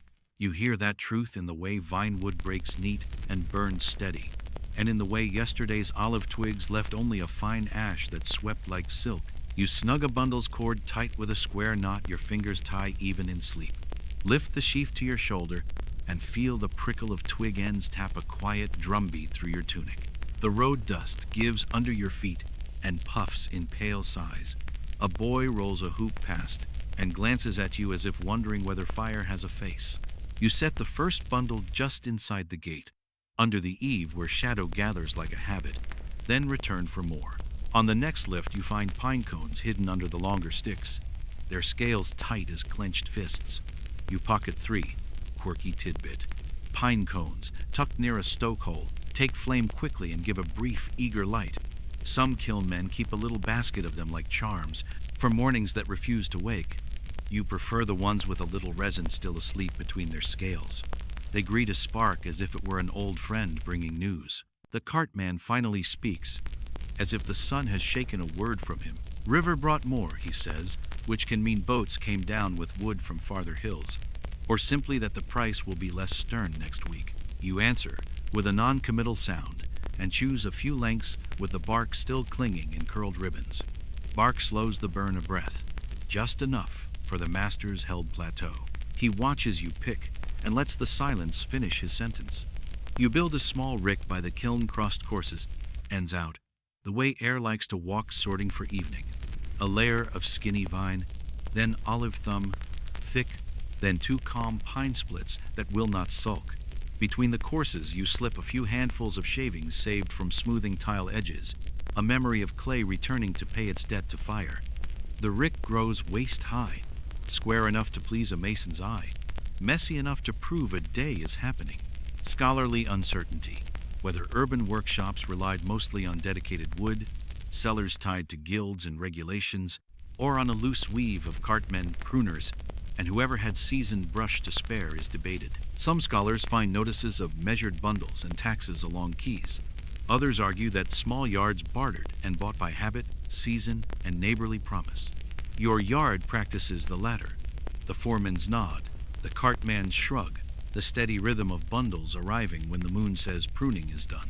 You take a break to split two thicker lengths with a small wedge and mallet, lining the wedge along the check in the grain and persuading the wood apart with 4 polite strikes. The sound rings through the yard and returns softer from the kiln's dome. You stack the splits like bread heels in a row and test each by weight. The piece that feels lighter than its size promises well. The heavy one with a cool touch goes to the shelf to age another week. You leave it in view so you will remember its lesson. A neighbor from the potter's yard pauses at the gate to admire the rick.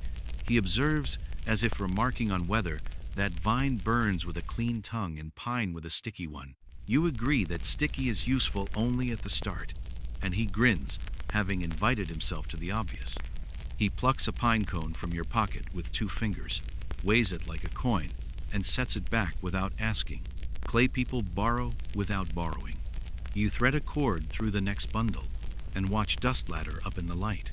A breeze off the alley lifts the scent of resin and olive leaf, mixing with the kiln's dry breath until the yard smells like a hillside that has learned to speak in brick.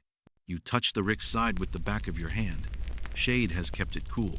You step back, eyeing the path between rick and mouth. No tripping, no crowding. Air enough for both flame and feet. Mainstream fact returns in the way you sort the basket of oddments.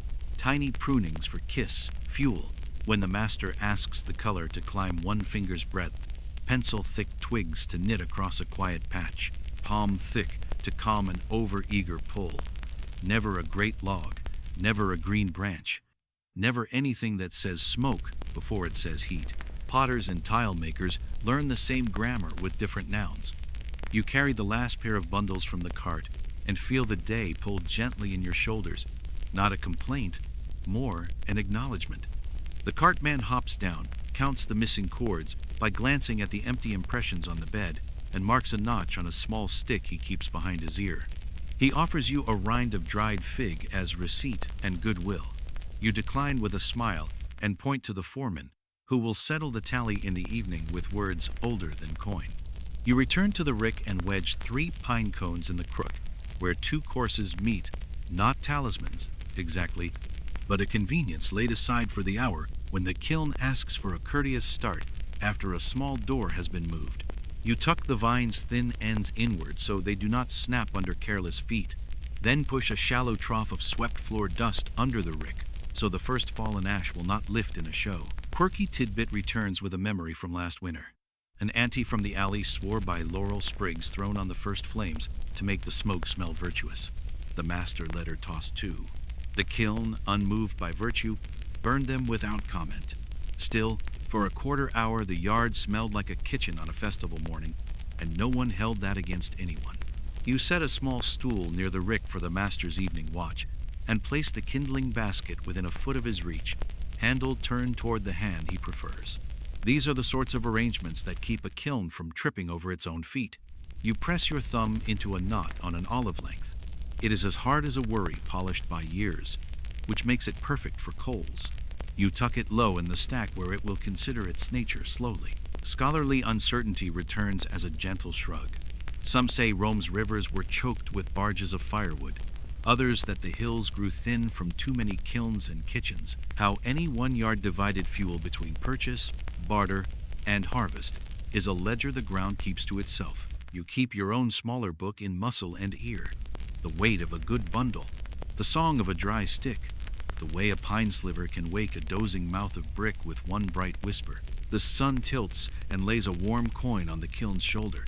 The rick casts a ladder shadow that reaches almost to the ash pit. You wipe your hands on your tunic and find they smell of resin, dust, and a little sweetness from the pine cones. Inside the yard, the slip-faced tiles rest on their slats, skins set enough to travel high in the chamber when the master says the word. You pat the rick once, a small, satisfied thump, and feel it answer with a solid wooden calm. You carry 2 vine bundles to the mouth and lay them across the bench where evening hands will find them without looking. Between the bench legs you slip 3 pine splits, ends out, because the first thing one reaches for at dusk should not require bending. You straighten, drink from the jug, and let the water carry a ghost of resin from your fingers to your tongue. It tastes like the edge of a forest remembered by a kiln. When you step back to the gate to look at the cart one last time, you find the bed nearly bare. The cartman lifts the traces and clicks his tongue. The mule leans into the day with a grunt that sounds like someone agreeing reluctantly with sense. You lift a hand, he lifts his, and the cart rolls away trailing a small, polite dust. You turn to your rick, to your bench, to your kiln, and to the steady evening you have just made possible. Bundle by bundle, note by note, you bring the low tray of soft tiles to the table, each still cool to the touch, their surfaces carrying the quiet sheen that says, "Not yet." They were shaped not long ago, smooth to even planes, edges softened to the line you prefer.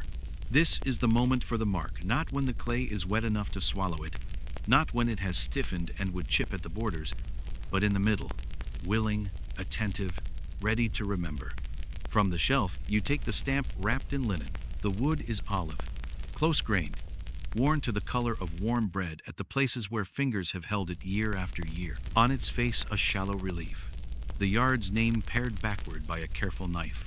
A tiny roof sign between the letters, and a simple border to keep the clay from bulging when pressed. You test the edge with your thumb and feel the old comfort of right depth and smooth rim.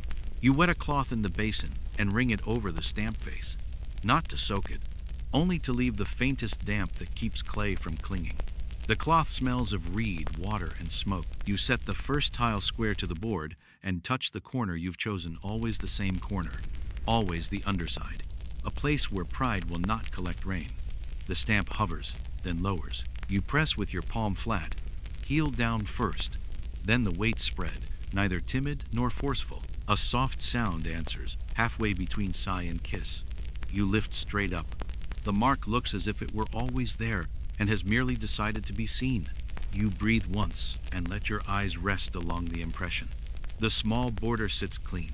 The letters stand even, neither sunk too deep nor standing so high that mortar will nibble them later. You tip the tile slightly so light grazes the lines. Satisfied, you set it aside on two narrow slats and draw the next into place. The rhythm sets itself. Cloth, hover, press, lift. Cloth, hover, press, lift. Across the yard, the kiln murmurs in its held tone, but here the work is quieter still. Your breath slows to match the sequence. The stamp's handle warms under your fingers. A swallow streaks past and writes a brief curve in the air that has nothing to do with ownership and everything to do with morning carried forward into afternoon. Mainstream fact: Roman bricks and roof tiles were often stamped with the officina, the workshop's name or owner, sometimes with consular dates or symbols, especially in the imperial centuries. Such marks help trace production, levy duties, and assure builders of origin. You have seen such pieces in other roofs you repaired, proud circles, neat rectangles, a name that survived long after the mouth that spoke it forgot to breathe. A neighbor steps to the table with a bowl of fine ash and lays it by your elbow. You dip a fingertip and tap the stamp face once. The ash makes a whisper, thin skin that keeps the next tile from tugging. The neighbor watches the impression appear and nods as if the clay had agreed to a contract. He moves on without a word. You come to a tile whose corner shows a faint ripple from lifting it off the mold a touch too quickly. You do not stamp there. You turn the piece, choose the opposite corner where the face is calm, and press the mark in a clean field. The discipline is simple.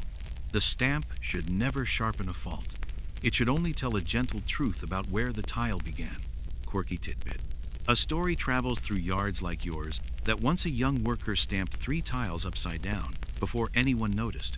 The builder set them in a row on the far side of a stable roof, and for years the grooms called that strip the laughing edge. No harm came of it, except to the worker's pride, which learned to look twice before pressing once. You smile at the thought and check your letters, backwards and correct. You pause to rub the stamp's face on the damp cloth and brush out a clinging curl of clay with a reed bristle. The olive wood carries lines like a hand. You glance at the tray, a dozen pieces yet to mark, their corners waiting like ears turned toward a storyteller. You lift another, and the press feels like finishing a sentence you began when you mixed straw into the clay at dawn. Scholarly uncertainty. Some argue these marks were primarily for tax and supply proof of delivery from estates and imperial yards, while others hold that small private shops use them more as a quiet boast, a way to court repeat work. Whether the stamp fell before drying's end or on clay hardened to leather is also debated. The survivors in roofs and dumps speak many dialects. Your hand prefers the middle, firm enough to hold a crisp line, soft enough to accept the mark without bruising. You take a moment to stamp a curved imbrex meant for the ridge. The face is narrower, the rim ready to rock if you hurry. You cradle the tile in the crook of your arm so it cannot wander, dust the stamp with ash, and set the mark just under the lip where mortar will shelter it. The press is lighter, the lift quicker. The impression looks shy, as it should, on a curve that wishes not to draw attention to anything but its own quiet arc. A boy from the lane appears with a sprig of rosemary he has been chewing like a philosopher. He watches your hands for a dozen breaths and asks if the mark keeps thieves away. You say it keeps forgetfulness away, which is another kind of theft. He rolls this answer on his tongue like a sweet and wanders off to tell it to someone who will laugh at him kindly. You find a tile with a tiny grain raised along its edge. You smooth it with the amphora ear once, wipe the dust away with your wrist, and then stamp. The impression lands truer for the small courtesy. You remember your teacher's rule: none of this is magic, only order smooth, then mark, dry, then fire, cool, then scrape. You think how roofs hear these orders in the rain and obey because the tiles learned obedience in your hands. Mainstream fact returns as you lay stamped pieces in a neat line. Stamped tiles allow later eyes to track where materials travel. Scholars read names and places from them like wayfarers reading milestones. You imagine someone far in the future running a finger over your tiny roof sign and speaking the yard's name aloud, the way you sometimes trace a potter's mark in a kitchen and greet a stranger across years. You turn the stamp in your palm and press again. The border leaves the softest shadow. The letters settle like geese onto a quiet river. The small roof icon tilts its eaves toward you, as if in salute. Not every tile receives the mark today, only those the foreman sets aside for a client who minds such things. The rest will keep their anonymity and do their job with the humility most roofs prefer. Quirky tidbit returns when you glance at the stamp handle and see, cut shallow on the side, a tiny notch you made your first week proof you were allowed to touch it. You run a thumb along the notch. It has softened with time, as all boasts should. You finish the tray and set the last tile onto its slats. The line of marks looks like a row of polite footprints crossing a field of red earth. You cover them with a light mat to keep the late sun from teaching their corners to curl. The mat smells of river reeds and last summer's afternoons. Scholarly uncertainty makes one more visit. Some claim there were rules for stamp size and content enforced by magistrates in certain years. Others say rules lived mostly on estates and in legionary works, while city yards kept customs of their own. You have seen both kinds of tiles in one roof, proud circles beside humble lines, and the rain made no distinction. You wrap the stamp again in its linen and set it in its place on the shelf, face down so dust will not write its own claims into the letters. Your palm holds the echo of its weight. Your eyes hold the memory of clean marks lined like quiet signatures along a path. A swallow returns and perches on the rack. The kiln breathes its measured breath. At the market, a bell rings once, the way a bell rings when it is reminding itself what it is. You rinse the cloth, wring it, and fold it square. The stamped tiles wait like names spoken softly in a room that otherwise prefers to remain unnamed. You lift the mat's edge to check a corner. The impression sits as calm as when it left the wood. You lower the mat and smooth it with your palm. The day moves on.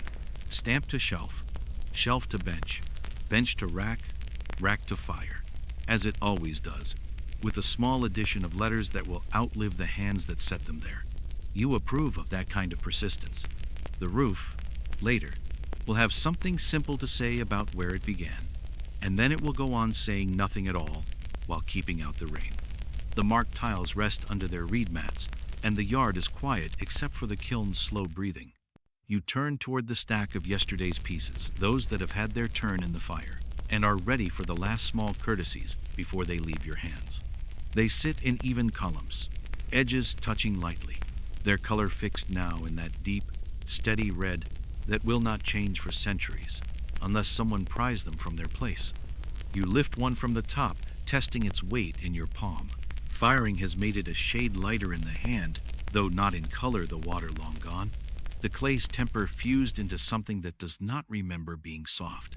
Along one edge, a small tongue of clay juts out where your smoothing missed it before the fire. This is the moment for the amphora ear tool.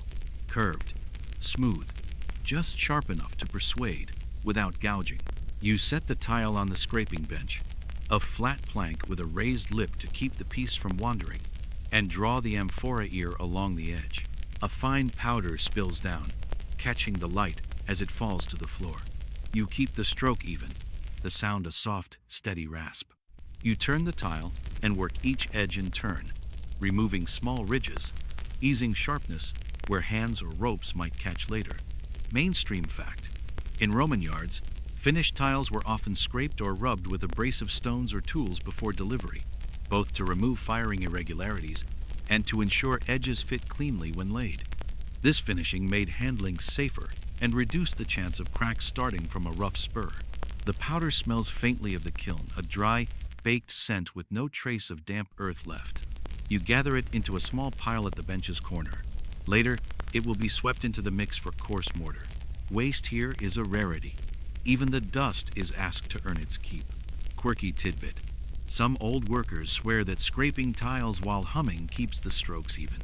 You hum without thinking, a low, tuneless thread that matches the rasp's rhythm, and the tile's edges come true as if they've been listening. You test the edge with your thumb, feeling for any sharpness. Where you find a stubborn point, you adjust your grip on the tool and give it 2 short, decisive strokes. The tile answers with a cleaner line. You tip it to check the corners, easing them so they will not bite the hands that lift them onto a roof. Scholarly uncertainty. Whether every tile in ancient Rome was given this level of attention is debated.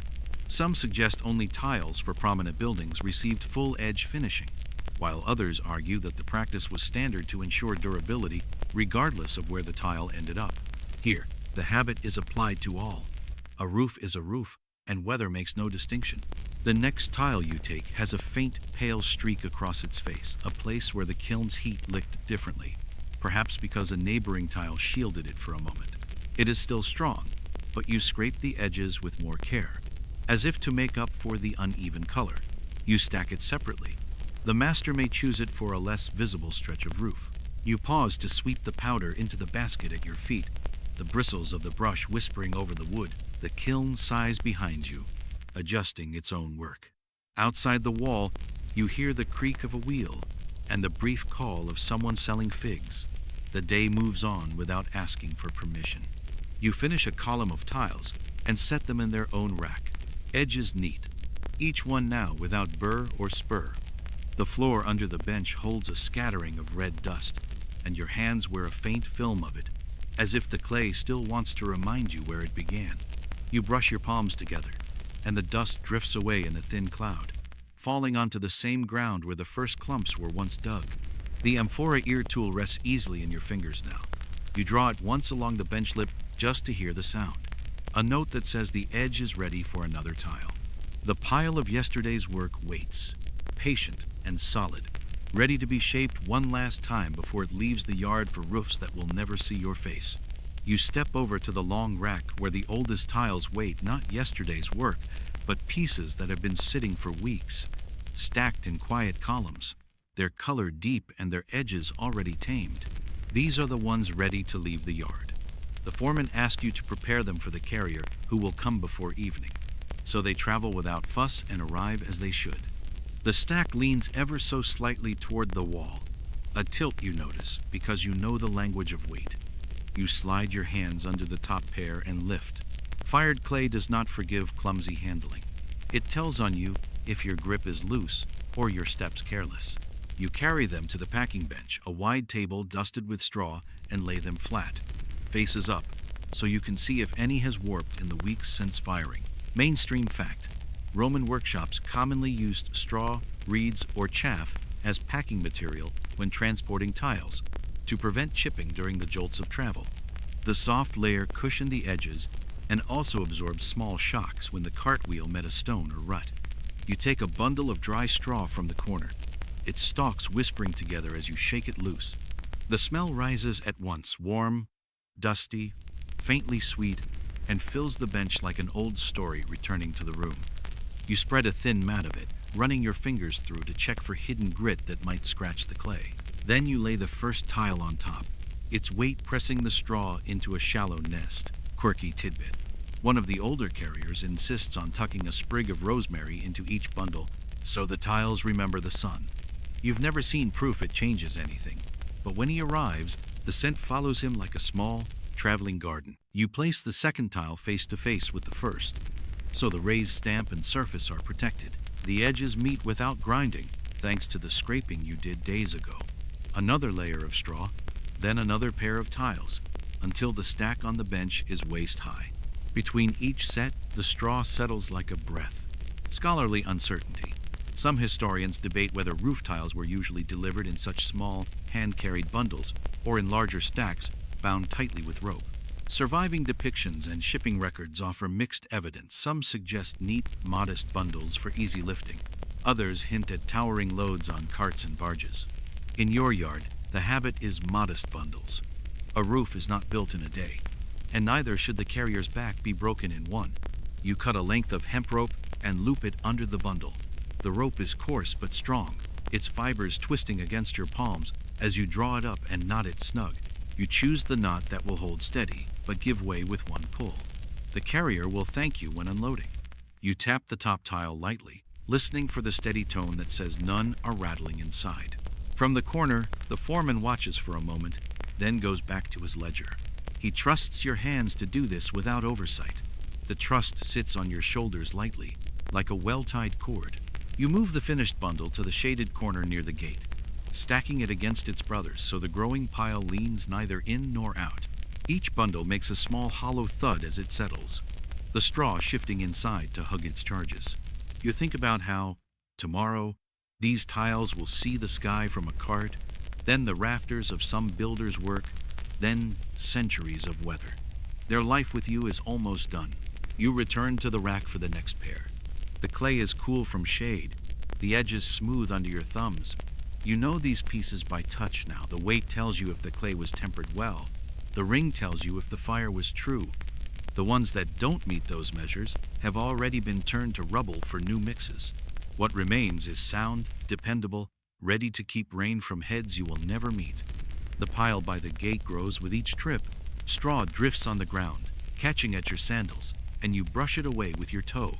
The sun has shifted so its light runs along the top of the bundles, tracing the rope lines in pale gold. Somewhere beyond the wall, a mule shakes its harness, bells chiming twice. You keep working, rope, knot, carry, stack a rhythm as old as the yard itself. When the last bundle is in place, you straighten and rub your palms on your tunic, leaving faint scratches of straw and a blush of red dust. The air smells of rope, clay, and that small sweetness from the straw, the smell of work that is finished enough to leave. You kneel at the kiln's mouth with a shallow pan of wet clay balanced on your left palm, a reed spatula across the rim like a quiet oar. The floor bricks nearest the opening have done a day's worth of breathing swelling when fed, easing when left alone, and along two seams a hairline has opened, the kind of narrow smile that means, mend me now, and I will not become a mouth later. You rest the pan on a folded rag, so its weight won't print into the dust, and let your eyes adjust to the glow. The heat gathers on your cheeks first, then along your forearms where the small hairs curl down flat. The kiln hums in its middle voice. Not impatient, not sleepy. It will allow this small kindness if you move like water. The patching clay is different from tile clay, finer, a little leaner, cut with sifted ash and sand, so it shrinks less when it dries. You dip 2 fingers into the pan, then pinch and roll the clay into a soft bead the length of your thumb. With the spatula, you lift a thin film of ash from the seam and blow it aside, uncovering the true line where brick meets brick. The color there is darker, as if the kiln keeps a private shadow in each joint. You press the bead into that shadow with the ball of your thumb, not forcing, only encouraging it to take the shape offered. The seam receives it like a lid fitted to a jar. You slide a flat shard under the patch and feather the edge, so it sits like a mend in good cloth, no ridge to catch draft, no burr to snag an ember. The sound the shard makes is a hush, clay over clay. A tiny breath of steam rises from your thumbprint and vanishes. You wait a count of 5 so the heat can think about the bead, and the bead can think about the heat. Nothing protests. You move to the next line. Mainstream fact. Kiln tenders have always used lute, a clay ash sand paste, to seal hairline gaps and keep the draft honest. A tight floor prevents cold air from sneaking under the burn, keeps sparks from wandering where sparks prefer to gossip, and smooths the pathway that rising heat reads like a script. In updraft chambers like this, a neat seam means a quieter pull, a steadier middle, a wear stack more likely to come out as planned rather than as story. You work along the lip in little arcs, no more than a hand's breadth at a time. The spatula's handle warms through to your palm. You roll it once along your fingers to keep your skin from learning the lesson too deeply. At one joint, the gap runs a touch wider, just the width of a barley grain. You shape a second bead, press, and then press again with a twist that lays the paste deeper. The kiln answers with a softer note at the mouth, the tone one shade less frayed. You nod to yourself, which is the only praise needed. A worker appears at your shoulder with a shallow bowl of chalky water. He pours a finger's width onto the rag, so it will lend coolness back to your wrist when you rest there. You thank him by moving your knee a handspan to the right, and he understands. The next seam wants a watchman's eye while you work. He squats, hands loose over his knees, and follows your slow progress as if you were writing something worth reading. You pause to smear a whisper of paste across a chipped corner brick where the hearth bed meets the wall. The paste fills the chip with a moon of gray-red, then settles into the brick's grain as if it were born there. You press your palm lightly against the wall and feel heat walk the bones of your hand. Your skin learns the kiln's temper more reliably than your eyes. This place tolerates patching. That place prefers you to hurry by. You obey the map your palm records. Quirky tidbit. Some kiln men swear by adding a breath of oil, a mere touch on a fingertip, to the patching lute when sealing a seam at the mouth. They say it makes the bead cure with a kinder skin and resist scuffing when wood slides past. Others touch the bead with a sprig of rosemary first for patience, which amuses the kiln and harms no one. Today you keep to clay, ash, and sand, though a memory of rosemary wanders pleasantly through your nose from some other hour. You shift to the second seam, lower, where fine ash is banked in a drift the shape of a sleeping cat. You draw the drift aside with the spatula, fold it into your pan to stiffen the next bead, and expose another hairline. The line runs true for half a cubit, then disappears where an older patch still holds. You smile at your own work from another week. The color is one shade lighter, the feathering fractionally rougher. You resist the urge to improve it. Patches, like words once spoken, are better left intact unless they are wrong. This one is merely older. Scholarly uncertainty. Whether Roman workshops treated kilns to regular, scheduled luting days or relied on piecemeal mends like yours in the still hours is debated. Some excavated kilns show heavy bands of clay along the joints and mouths, as if crews daubed on thick coats between firings. Others reveal the light, careful touch of incremental maintenance, bead by bead, season by season. In small yards, you suspect the truth favors patience over ceremony. Fix the line when it asks, not when a calendar shouts. You reach farther in, where the heat scolds a little. The foreman appears with a flat, wet rag, and you lay it across your forearm to make a brief sleeve. The damp holds long enough for 3 thumb presses, after which the rag hisses its opinion and must be retired. You slide backward on your knees. Let the air cool you, then forward again. Work like this is measured in breaths and knuckles, not in strides. Beyond the mouth, the wear stack stands polite, fronts turned toward glow, edges even. A faint ticking somewhere deep announces tiles learning to accept what heat asks of them. You listen for the wrong sound, the crack that speaks of trapped water or a rushed edge, and hear none. Satisfied, you set one last bead where the hearth dips and taper it to nothing with the spatula's dull edge so the draft won't trip. Mainstream fact returns at the vent.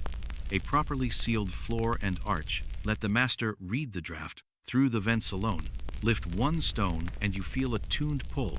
Set it down and the tone holds. A leaky seam sings a ragged chord and smokes the mouth no matter how you coax the feed. As if to prove the point, the master, watching from the side, lifts a vent plug with a hooked iron, listens, and replaces it. He raises one eyebrow in the direction of your seam, and you feel taller by half a thumb. You set the pan aside and press your palm lightly to each bead in turn. The surfaces are no longer slick. They've stiffened to warm leather. You take a pinch of dry ash and sift it over the shiny spots. The ash drinks any remaining gloss and leaves a skin that looks already old, which is what you want. New work should make haste to look as if it has always belonged. A small ember rolls toward the mouth, indecisive. You meet it with the spatula's back and nudge it into a shallow jacket of ash, where it will consider its future in private. You brush the mouth's threshold with the side of your hand, sweeping crumbs outward so no foot will grind them back into the seam. The threshold brick wears the smoothness of 1,000 such courtesies. Your palm fits there like a seal. Quirky Tidbit returns with the foreman's half-smile. He claims his teacher could smell a leaking seam, that the draft carried a bitter note when air skated under the fire instead of through it. You do not trust your nose that far, but you admit the kiln has flavors. Sweet when clean vine burns, sharp when fresh olive has its say, dull when ash lies too thick. Today the air tastes of good work and of nothing at all, which is best. You sit back on your heels and draw your knuckles along your forearm, leaving pale streaks where ash and sweat have made their temporary marriage. On the ground beside you, the spatula has left a wet clay oval that will dry to a small, curled wafer by dusk. A sparrow lands on the wall, watches you for 3 blinks, and decides you are practicing a bird's patience in a man's work. It approves in silence. Scholarly uncertainty makes one more visit, softer now. Some argue kilns were skinned inside with daub or tiles set edgewise to form a sacrificial lining that could be renewed wholesale. Others see in the scars a life like yours, daily stitches, rather than seasonal cloaks. The truth may be 2 truths. Big repairs when the chamber sleeps, little ones in the breaths between feedings. Your hands belong to the latter truth today, and the chamber thanks you in the only language it knows. Steadier breath, cleaner tone. You rise slowly, knees talking to you in their dry voices. With the reed, you comb the pan's leftover paste into a neat corner and cover it with a damp cloth, so it will still be itself after the next turning of tiles. You hang the spatula on its nail, edge out, so it will dry quick and not sour. The rag that made your sleeve you drape over a peg to hiss itself quiet. At the mouth, you place your palm one last time on the newly mended line. Warmth greets you steady, even without the little drafts that flick a hair on your wrist when a seam misbehaves. You feel the kiln's gratitude as a change in the kind of silence it keeps. You bow your head to brick, to clay, to the habit of small repairs, and step back into air that tastes merely of afternoon. The master narrows the mouth a finger's breadth with a brick. The tone holds. He says, "Good," which is as long a word as he needs. You answer by picking up the broom to dress the mouth's lip, because one courtesy deserves another. The day folds a corner down to mark this page. A seam smoothed, a breath tidied, the fire set free to do the hour's work without hissing about the floor.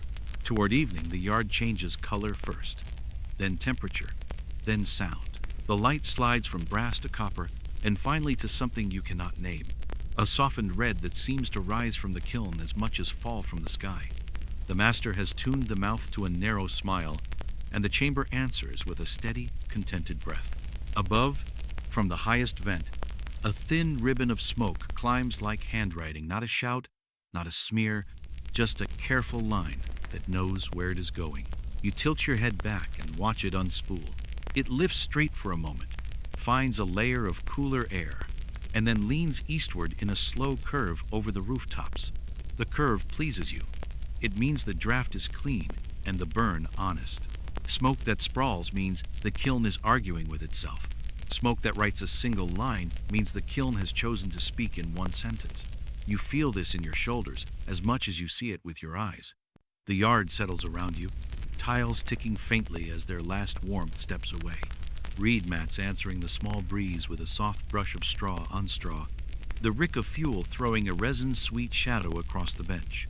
Someone laughs once near the gate, a low note, and then forgets to continue because the evening has reminded every mouth to quiet. You draw a long breath that tastes of olive twig, vine ember, and the clean dust you swept this afternoon. You circle the kiln, laying your palm near each vent stone. The heat has grown polite firm, but no longer insistent, and the draft pulls with the steady coaxing of a rope drawn hand over hand. No jerks, no stalls. At the rear, you ease a plug, a finger's breadth. A pale thread forms, joins the ribbon above, and then vanishes into the sky's deepening color. The master nods without looking, the kind of approval that needs no voice. Mainstream fact: Roman updraft kilns vented through flues and roof openings, designed to carry smoke and excess heat away, protecting both the wearer inside and the workers outside. Controlling those vents opening, closing, shifting by a thumb let kiln men manage the draft's strength and course. Clean, thin smoke in the last hours of a firing often signaled a mature, even burn. You hear that truth in the chamber's tone now, a low, even hum that has nothing left to prove. You sit on the low stool near the mouth, where the brick-stored warmth flows out like a quiet tide. The evening has a way of making even simple tools look ceremonial. The hooked iron across your knees, the damp rag folded into a small square, the bowl of fine ash catching the last light in a soft gray gleam. You don't need them now, not urgently. You keep them close the way a sailor keeps a coil of rope ready even on a still sea. A swallow skims the yard one last time, writing a darker line under the smoke's pale one, then disappears past the wall. The smoke continues to rise and lean, like a scribe working through a long sentence without lifting his reed.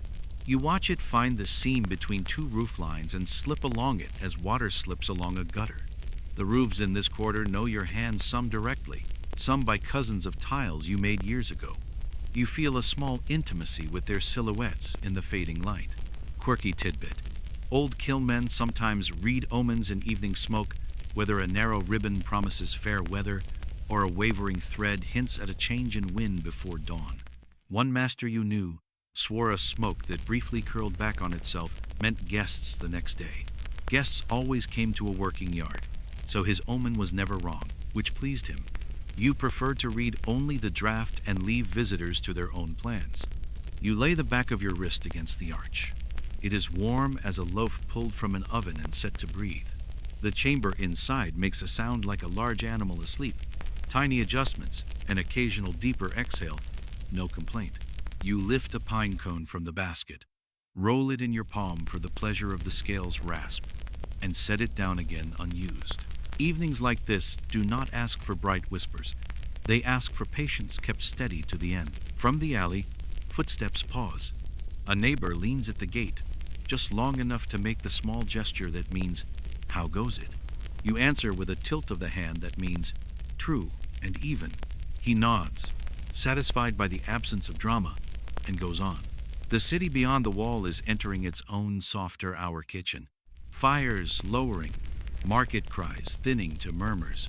The first ladles of bathwater sounding like little ponds poured from clay. Scholarly uncertainty. How precisely Roman kiln cycles were timed by water clocks, by sun, by habit, is a matter of argument. Some inscriptions and treatises hint at measured hours and named heats. Excavated workshops and craft memory suggest a craft guided chiefly by color, draft, and the feel of brick on skin, with evening and morning serving as truer clocks than clepsydras. In this yard, the endgame is written in smoke and tone, not in numbers. You stand and make one last slow circuit, as if walking a boundary to keep out untidiness. The vents sing the same clear note you left them with. The mouth holds its narrow curve. The ribbon above keeps its thin grace. A pale thread now against the sky slipping toward violets and bruised plum. The first star blinks and, for a heartbeat, seems to perch on the smoke's tip like a bead of silver. Then the smoke moves and the star stays where stars stay. You approve of each keeping to its craft. The master joins you on the stool edge, not sitting but letting a hand rest on the back as if feeling the kiln's voice through wood. "Let it walk itself down," he says the phrase for closing the day without closing the eye. You feed 2 vine cuttings, no thicker than your little finger. They catch with a modest brightness, then fold into ember without asking the hum to rise. A deeper heat gathers, gentled by the narrowing mouth, and then begins its long, even slope toward rest. Mainstream fact returns in the chore you do half without thinking. With a reed you clear a thread of ash from the threshold, so no grit will fall into the seam as the draft weakens. A clean sill keeps tomorrow from starting with a complaint. You dust your hands, and the dust hangs an instant in the slanting light before it becomes part of evening. Somewhere a dog barks twice, the sound softened by walls and warm air. A jar lid clinks. A ladder is moved 2 houses away and set down with a polite thud. The city's sounds braid themselves under the kiln's steady breath. You look up again. The smoke has thinned to a gray hardly darker than the sky around it, and its lean is gentler, as if the sentence is reaching its last word. Quirky tidbit returns with a memory. A child once asked if the smoke knew the way home. You told him yes, and that the way home is always up and then over, the same path rain takes but in reverse. He seemed satisfied. You feel that same small satisfaction now, watching the thin ribbon find its path toward nothing, which is a kind of arrival. You and the master draw the mouth 2 fingers narrower with a brick pressed sideways. The chamber's note drops a fraction, a comfortable bed deeper. He lifts a vent stone and sets it down half over the hole, and the draft answers with a settled, level pull. You can almost taste the boundary, where flame ceases to be flame and becomes heat alone, then memory, then nothing useful to name. Scholarly uncertainty makes a last visit at your shoulder. Some argue that the final stage included a ritual water sprinkled, words murmured to bless the chamber or thank the fire.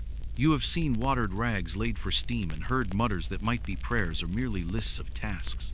In this yard, gratitude is paid in clean seams, honest fuel, and watchful hands. The only word spoken is enough, and only when it is true. You sit again. The smoke thins further, a line becoming a suggestion, then simply a feeling that the air above the kiln is busier than the air to either side. The sky has taken on its last useful light. The rooftops you know by day have turned into a line of soft teeth against a deepening purple. You imagine tomorrow's rain, trying each ridge, meeting each curve, and being shown, politely, where to go. When you finally stand, your knees do not complain. The master places his palm on the arch, counts a small number you do not need to hear, and nods. You lower the last vent stone a thumb's breadth.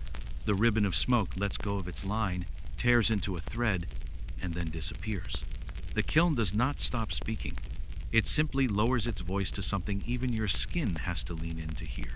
The yard listens with you for a breath, then turns softly toward night.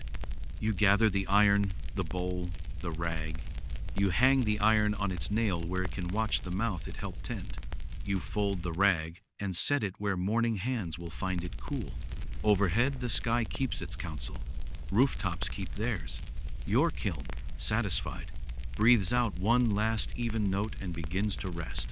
Morning's heat has not yet gathered, but the yard already holds yesterday's work in tidy little hills, stacks of cooled tiles, waiting to be judged by hands that have learned to listen.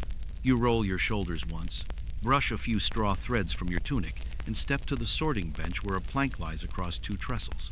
Waist high, honest, uncomplicated. To your left, a low rack waits for the true pieces. To your right, a shallower shelf accepts the ones that will work, though not where eyes fall first. Between them stands a basket for shards that have told you their story and ended it. You pick up the first tile with 2 fingers under the short edge and a thumb braced along the face. Fired clay talks immediately.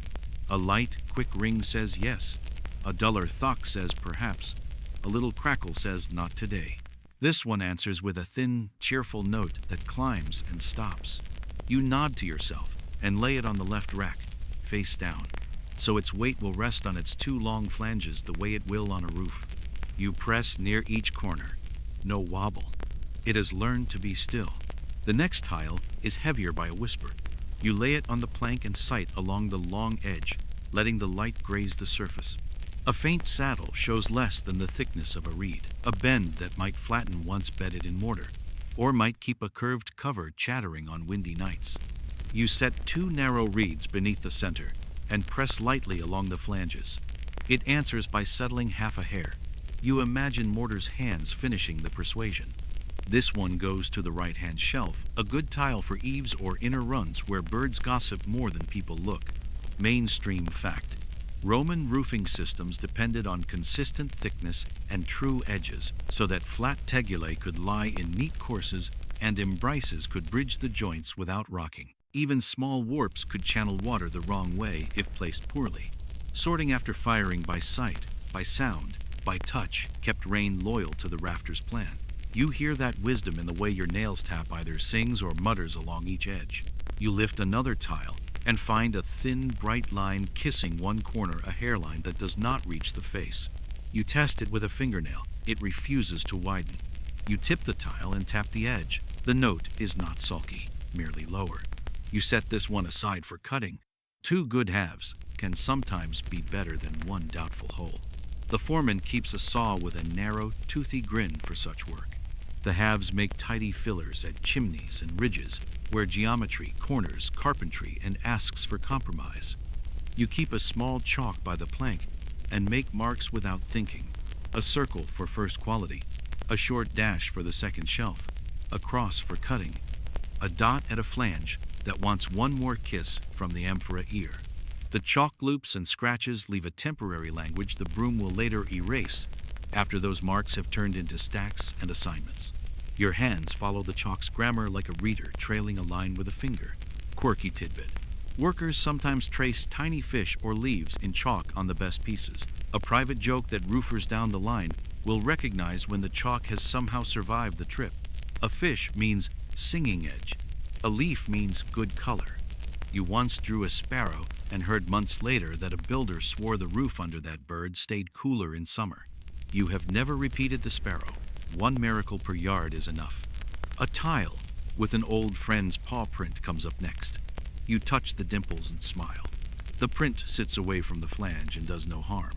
You knock the edge and listen. True, this one you place with the best, imagining it tucked somewhere under a ridge where only sparrows and roof spirits will notice the animal that walked yesterday into today's shelter. You work steadily, a metronome that measures not time but care. Lift, sight, press, tap, decide, mark, stack. Your ears grow sharp to small differences. Your eyes to the way light breaks along a surface. Your palms to the weight that means the clay was tempered with just enough grit to hold its shape in heat. A tile that feels too light for its size tells you it may have aired too long before firing. A tile too heavy says a wetter body that asked the kiln for more patience than it was given. Both can serve, placed well and not trusted where rain lingers. Scholarly uncertainty. Did every yard sort with such fuss? Some argue that large imperial or estate operations stamped, stacked, and shipped by the hundred without fine triage, trusting sheer numbers and the roofer's mortar to forgive. Others insist that the longevity of surviving roofs proves a culture of discriminating hands at both kiln and eave. The truth likely lies between big yards by habit and schedule, small yards by habit and pride. In this yard, pride is a schedule you keep even when no one is watching. You take a moment to match an imbrex to a tegula. You lay the curved cover across two flats and press along the line where wind will test it. No dance, no chatter. You slide it a finger's breadth, testing the fit where the curve kisses each flange. Good. You chalk a faint leaf on the underside and set both pieces together on the left rack so they travel as a pair. An arranged marriage that will spare a roofer a curse when he reaches for harmony and finds it waiting. A pair of tiles show a faint, shallow ripple down the face, the memory of a damp mat that brushed them while still tender. You weigh them in your hands, press the flanges against the plank, and hear a medium note with no hidden second tone. The ripples will vanish under an imbrex and a polite bed of mortar. Right shelf. You mark a dash and a dot, a message to yourself when loading the cart that these prefer middle ranks, not edges where the evening sun likes to linger and tell stories about flaws. You shift your feet, easing your lower back, and drink from the jug. The water tastes faintly of ash and clay, not unpleasant, more like the idea of a cool stone touch on the tongue. The kiln behind you purrs its late morning voice. On the wall, a shadow ladder lengthens and then shortens as a cloud tips by. You return to the bench. The tile in your hands sings before you even tap it. Some pieces declare their nature to any skin that has listened long enough. Left rack. Mainstream fact returns in a little habit. You keep thin reeds to slide under a suspect corner. If the tile rocks with the reed withdrawn, it asks for a gentler home. If it settles and lies still, it can live anywhere but the ridge. You teach 3 tiles that lesson. 2 learn quickly, 1 remains stubborn and earns itself a chalk cross for cutting. You do not sulk on its behalf. Halves often outlast wholes. A worker brings the yard's long straight edge, a flat, true slat. You set across 3 tiles at once to read their chorus. You lay it and press lightly in the center. The slat kisses all 3 while holding a hair's width of daylight at each end, exactly what you want on a frame that will flex between rafters. You draw a tiny fish in chalk on the middle tile, and the worker pretends not to see because he prefers his miracles unprovoked. Quirky tidbit returns in his grin. He reminds you of a builder who sorted by taste, licking a fingertip, touching it to the tile, then licking again. Sweeter tiles, the man claimed, come from cleaner kilns. You both agree the palate is a fool, but the story has held the yard's corner in laughter for years. You knock the next edge and let your ears do the tasting. The right-hand shelf fills to a respectable, useful crowd, honest pieces that will spend their lives beneath better pieces, pleased to be necessary without applause. The left rack gleams with a quieter pride, edges softened to one line, faces that do not throw back sun with vanity, flanges that accept the weight of an imbrex like a shoulder accepts a cloak. Between them, the basket of shards gains only a few red tongues, evidence that yesterday's firing and this morning's patience have spared you waste. Scholarly uncertainty makes one last pass through your thoughts.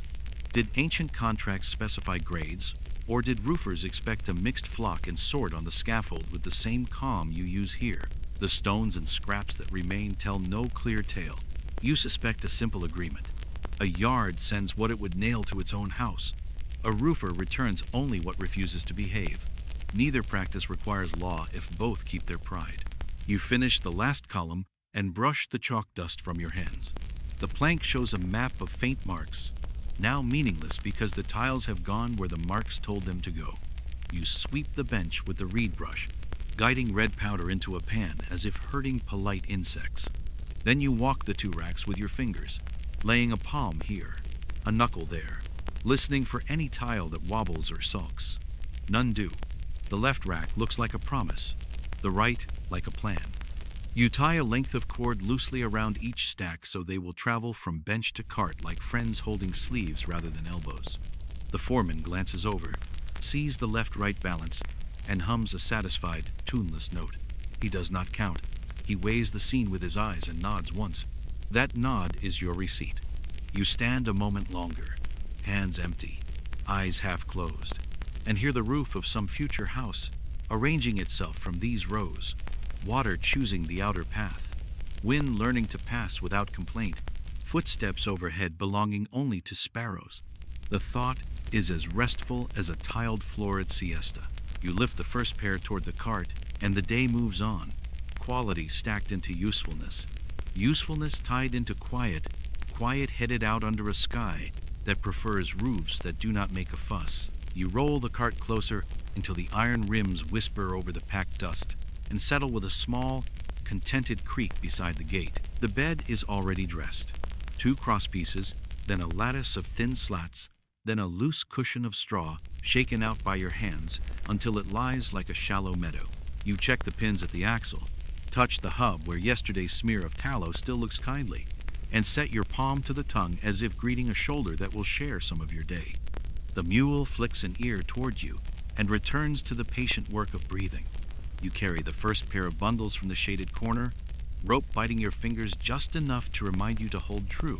You ease them down onto the rear of the bed, not at the very tail but a handspan forward, to keep the weight from teaching the cart to tip. The straw sighs. The boards answer with a low, even note. You listen for chink against chink and hear none. Good. A wheel ticks twice as the spokes remember their tightness. The foreman stands at your left, saying little, passing up each bundle as you ask for it. Light now, heavy now, the ridge pair, and so on, the way a mason calls for stones without bothering to look at the pile. You set the second course crosswise to the first, so edges won't conspire, then draw a mat across them and tuck it in under the rope so the top bundles won't bite the ones below. The rope you choose is stiff hemp, its twist rough as an old man's beard. You pass it over, under, through the bedside eyes, and finish with a square knot you could tie in the dark. You slap the taut line with 2 fingers and read the pitch. Not too high, not muffled, a string tuned for travel. Mainstream fact: Roman carts for city work commonly ran on iron-banded wheels, plaustra and their lighter cousins. Their beds plank, built and latched with pegs. Teams were often a single mule or donkey in tight quarters, with loads cushioned by straw or reeds to keep pottery and tiles from chipping on stones. City streets, paved in hard polygonal blocks, answered each wheel with a language of bumps you learned to translate into tighter knots and softer bedding. You feel that truth now as you add another palm of straw beneath the 3rd course, a promise to the road that you will meet it halfway. You fetch 2 matched imbrices you set aside earlier, good color, quiet rims, and nest them face to face at the cart's front corner, the way spoons rest together in a kitchen jar. A thin reed slips between their lips so the kiss will not become a stubborn marriage. Beside them you lay a small bundle of spare reeds, a kindness you always send to roofers who will need them for on the day shims when a ridge refuses to agree with geometry. The foreman sees this and pretends not to, because praise makes simple courtesies skittish. A neighbor from the potter's yard appears with 2 lengths of soft cloth and tosses them to you. You fold one and pad the tongue where it meets the yoke. The other you twist and lay between the bed rail and the outermost tile's edge. Cloth turns a long rattle into a quiet murmur. You step back, take in the angles, and shift the entire stack 1 finger's breadth toward the axle. The bed thanks you by settling flatter, as if a sigh has found its home. Quirky tidbit: some carters tuck a sprig of dill or a clove of garlic under the yoke to keep the squeak from drawing jealous eyes, or tie a tiny bronze bell to the strap so mischief will notice the bell and forget the load. Your carter today prefers neither bell nor herb. He spits lightly over his left shoulder, scratches the mule between the withers, and calls it even. The mule blinks, unimpressed by charms, impressed by scratches. You take the tally stick from the foreman's hand, notched already for the 1st courses, and carve another neat bite with your knife. 1 notch for each bundle, a cross notch for the ridge set. The stick smells of sap and smoke. You pass it back. He sets it behind his ear, where such truths live until counted again at the other end of the road. You lay the final mat across the crown of the stack and bind it with a gentler line, not to hold weight, only to keep straw from wandering off like thoughts in late afternoon.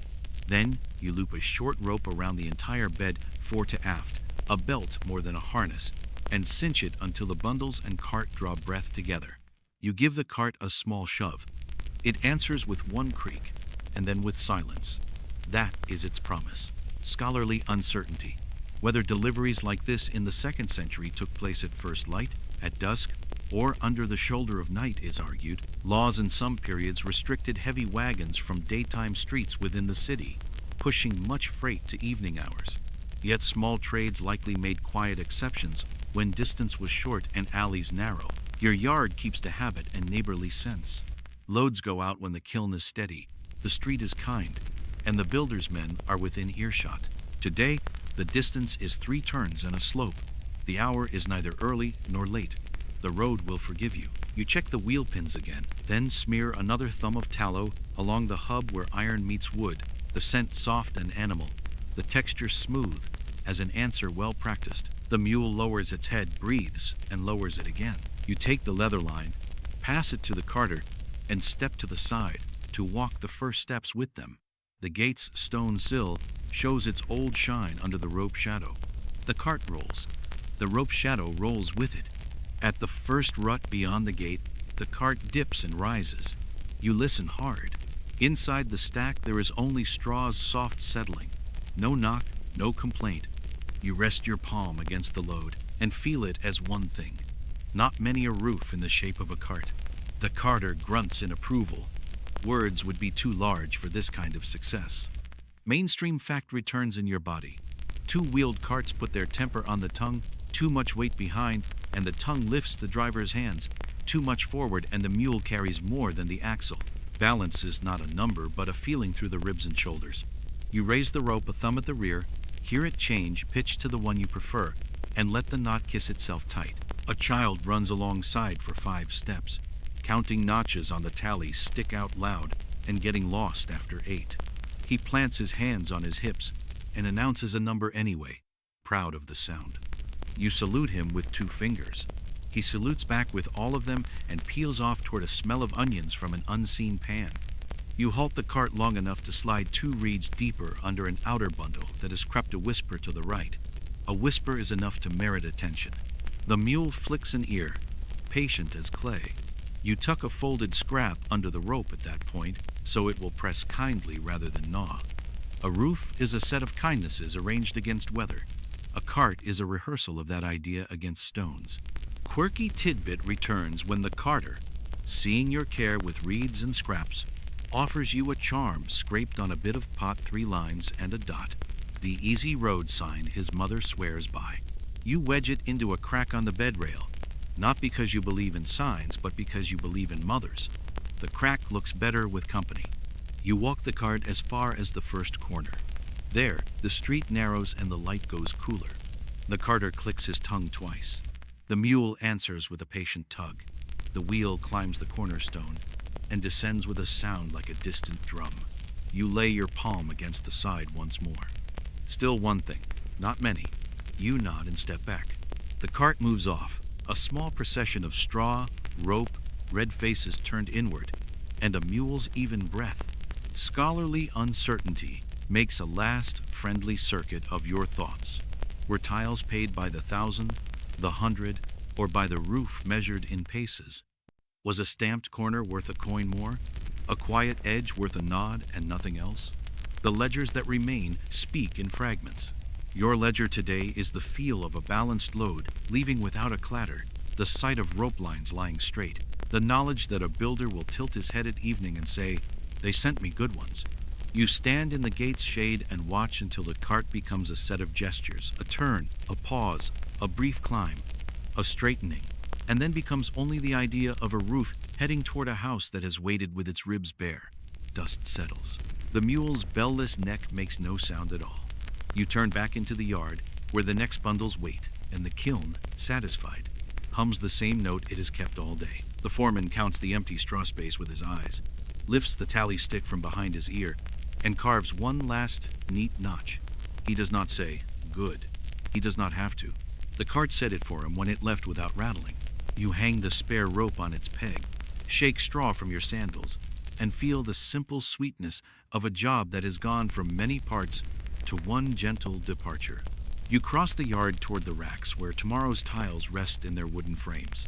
Evening light has turned the clay a softer shade, taking away the kiln's glare and replacing it with the quiet gold of the sinking sun. Each tile lies exactly where you set it this morning, edges still damp enough to mark if you pressed a fingertip there. You won't press marks now, would dry into flaws, but the thought sits there like an untied cord.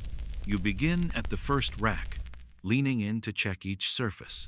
The fine lines left by the mold's edge still show clearly, proof that the frame was true. At the corner of one tile, a bead of water clings, not from rain but from the damp cloth you laid over them at midday. You pinch the cloth between finger and thumb, lift it slightly, and the bead rolls away into the straw below. Mainstream fact: Roman roof tiles, both the flat tegulae and the curved imbrices, were often dried slowly under cover before firing to prevent cracking from uneven moisture loss. Workshops used racks, covered sheds, or even open-air shelves under awnings to manage the pace. You feel the truth of that as you walk the row, checking that the breeze touches each piece but does not bully it. You pull the covering cloth higher where it has slipped, and the corner catches the light. The weave shows in tiny squares, darker where clay dust has claimed it over months of service. You shake the edge gently, and a small cloud of red-brown motes escapes into the light, turning briefly golden before disappearing into the cooler air. Quirky tidbit: some makers tucked fresh-cut willow twigs beneath the cloth to keep insects from settling on the damp clay. Whether it truly worked or simply made the workshop smell greener is uncertain, but one of the younger boys in your yard swears the leaves whisper to the tiles and teach them patience. You haven't argued with him. Patience is rare enough. You step to the next rack, where the day's ridge tiles rest. These are heavier, their spines rising like slow waves. You run your hand lightly along one spine. It is cool and faintly tacky from the air's moisture. You note a shallow dent along one edge where the clay sank more than planned, nothing serious, but it will go to the lower edge of the roof where eyes are less likely to notice. From the far side of the yard comes the steady clink of amphorae being unloaded. The wine cellar must be restocking. The sound weaves through the quiet like a thin thread, never loud enough to pull your attention away from the clay. You keep moving down the line, bending now and then to blow away a bit of grit that has landed where it doesn't belong. Scholarly uncertainty, whether tiles were stamped with the maker's mark before drying or just before firing, is still debated. Surviving examples show both approaches, and the choice may have varied by region or by the master's habit. In your yard, the stamp comes after the first hour of drying, when the clay is firm enough to hold detail without sagging but still willing to take the mark. You see those marks now, neat rectangles, with letters cut deep, each one a small signature that will live for decades on a roof. No one connects to your hands. You pause to adjust the slats beneath one rack. The wooden wedge you tap into place changes the rack's angle just enough for the breeze to pass evenly under each tile. The adjustment makes no sound but feels like setting a bone right. The tiles will dry evenly tonight because of it, and you know it without needing to see it. The last rack holds only 4 tiles, each with a thin reed lying across its face. The reeds are there to remind you where a repair in the mold left a slight rise. These pieces will be matched together on the same section of roof, so the join looks intentional. You leave the reeds in place, noting that their pale color contrasts almost kindly against the deepening red of the clay. Mainstream fact returns in the smell here. Drying clay has a mild, earthy scent, sharper in the morning and gentler at dusk, mixed now with the faint resin tang from the kiln's smoke. This is the scent you will carry home in your tunic, clinging to its weave until you shake it out before sleep. You lift one corner of the rack's cover to look at the space beneath. A small spider has made a web in the shadow, its silk catching the last light. The web is no threat to the clay. You leave it be. Perhaps it will catch the tiny flies that would otherwise walk across the tile's soft face. Quirky tidbit returns with the memory of an older tile maker who claimed that speaking softly to the racks at night prevented cracks. You've never spoken to them, but you admit there's a kind of reverence in how you move here at dusk. Steps slow, hands careful, as if the clay could hear and remember. You finish the inspection and step back to see the rows all at once. The light touches each in turn, sliding down the spines of the ridge tiles, resting briefly on the flat faces, then leaving them to the shade. In a few hours, the air will grow cooler and the covers will trap the night's breath in a way that leaves the tiles ready for firing in the days ahead. Scholarly uncertainty returns at the thought of tomorrow's work. Some sources say tiles could be dried in as little as 3 days in hot weather, others that a full week was preferred for strength. Your yard leans toward patience, firing only when the clay's color and feel both say, enough. You've learned to trust that more than any tally of days. With the inspection done, you tie back the corners of the cloth so it won't flap if the night wind rises. The knots you make are simple, the kind you can undo with one pull even if your hands are stiff in the morning. The covers settle over the racks like a final sentence in a story you've been telling all day, a sentence without urgency, meant only to close the page until you open it again. You look once more at the rows, the faint stamp marks, the even spacing, and feel the small satisfaction of knowing they will meet the kiln without surprise. You turn toward the yard's gate, the sound of amphorae still faint in the distance, and the air now carrying more shadow than sun. The day's last work lies ahead, but for the tiles, the work is simply to wait. The sun has dipped low enough that its light brushes only the tops of the yard's walls. The air is cooler now, but still carries the dry tang of clay dust and the gentler, sweeter scent of the straw piled near the gate. You walk there slowly, not because the work is heavy, but because this is the last round of the day, and you prefer to let it take its time. The bundles of finished tiles wait in neat rows, rope holding them snug against the shifting of the ground. You check each knot without thinking, pressing your thumb into the hemp to feel if it has slackened in the cooler air. A few get an extra pull. One gets retied entirely, the first knot having sat a touch too loose for your liking. Mainstream fact: Roman carriers often preferred to move tiles in the late afternoon or early evening, when the heat of the day had eased. Not only was the work more pleasant, but the reduced temperature meant less expansion and contraction of the fired clay during transport, lowering the risk of cracks. You've seen enough chipped corners to know the wisdom in that. The carrier arrives with his cart, a two-wheeled frame pulled by a patient mule. The wheels creak, the mule snorts, and the man greets you with the nod of someone who has been lifting bundles all day and will keep doing it until the light fails. You help him load, lifting from the bottom of the stack so the weight shifts evenly. Quirky tidbit: some carriers hang a sprig of laurel or olive from their cart's rail for speed, though whether it encourages the mule or the man is hard to say. Today's visitor has an olive sprig tied in with his rope, its leaves pale and curling at the edges. He says nothing about it, and you say nothing in return. The bundles thump gently into place, each laid so the rope crosses face up for easy lifting later. The cart's floor is lined with straw, the same as you used between tiles, so the journey to the building site will be cushioned. You notice he's used finer straw than usual, softer stalks that won't leave imprints. A small courtesy, perhaps for a more particular client. Scholarly uncertainty. Records mention tiles being transported both by cart along roads and by barge along rivers, but which method was more common for ordinary orders remains unclear.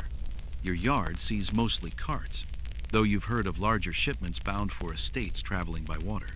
The choice may be nothing more than the luck of location. When the cart is half full, you stop to hand him a small flask. Not wine water, cool from the trough you cleaned your hands in earlier. He takes it without question, drinks, wipes his mouth with the back of his hand, and passes it back.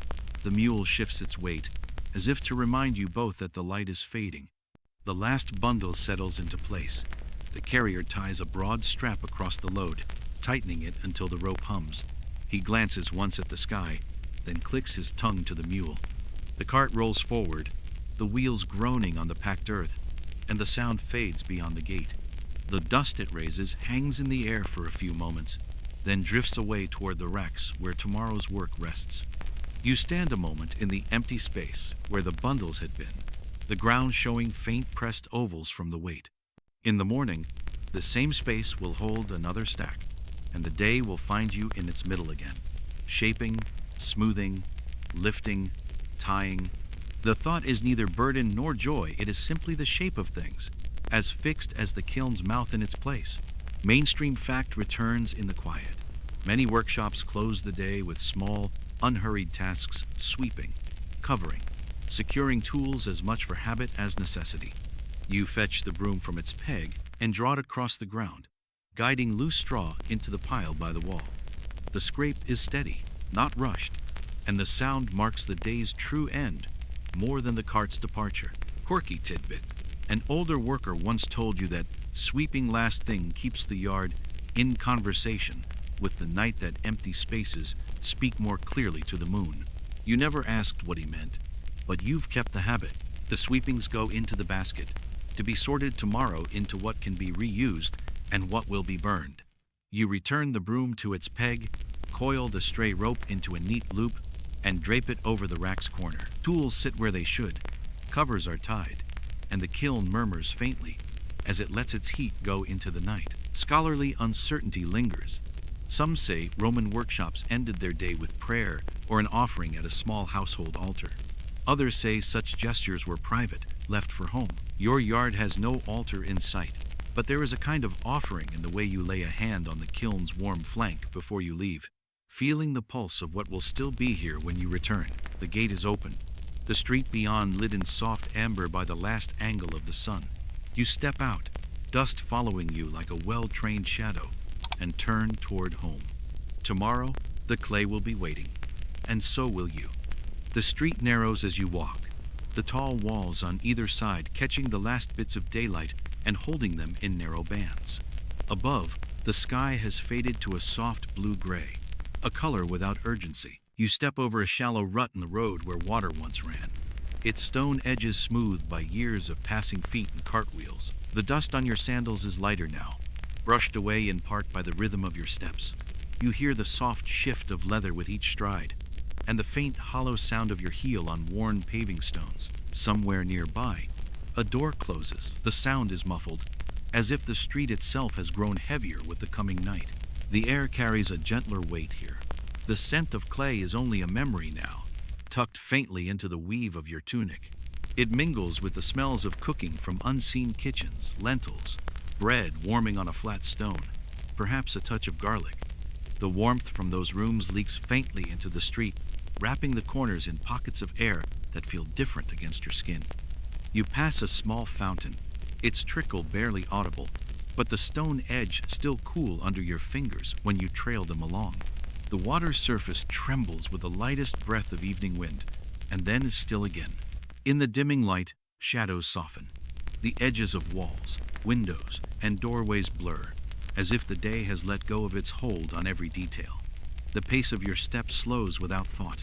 There is no need to hurry. The road home will not change, and the night will wait for you to arrive. Somewhere far away, a mule's hooves strike stone in an uneven rhythm. The sound fades quickly, replaced by the distant call of a voice you do not recognize. The street holds that voice for a moment, then returns to silence. Your hands hang loose at your sides now, clean and smooth from the oil, no grit remaining in the lines. When you flex your fingers, they move easily, without stiffness. The warmth from the kiln has gone, but its memory lingers in your palms, the way sunlight lingers on the stones long after sunset. You reach the turn that will take you home. The light is nearly gone now, replaced by the pale, steady presence of the first evening stars. Their light is faint, but it asks for nothing. You breathe slowly, and the air moves in and out like the tide, without haste. The day's work is finished. The tools rest where you left them. The tiles wait in their rows. The kiln cools in its own time. The night is here, and you are part of it, walking through its quiet as if it had been waiting only for you. End of script. Sweet dreams.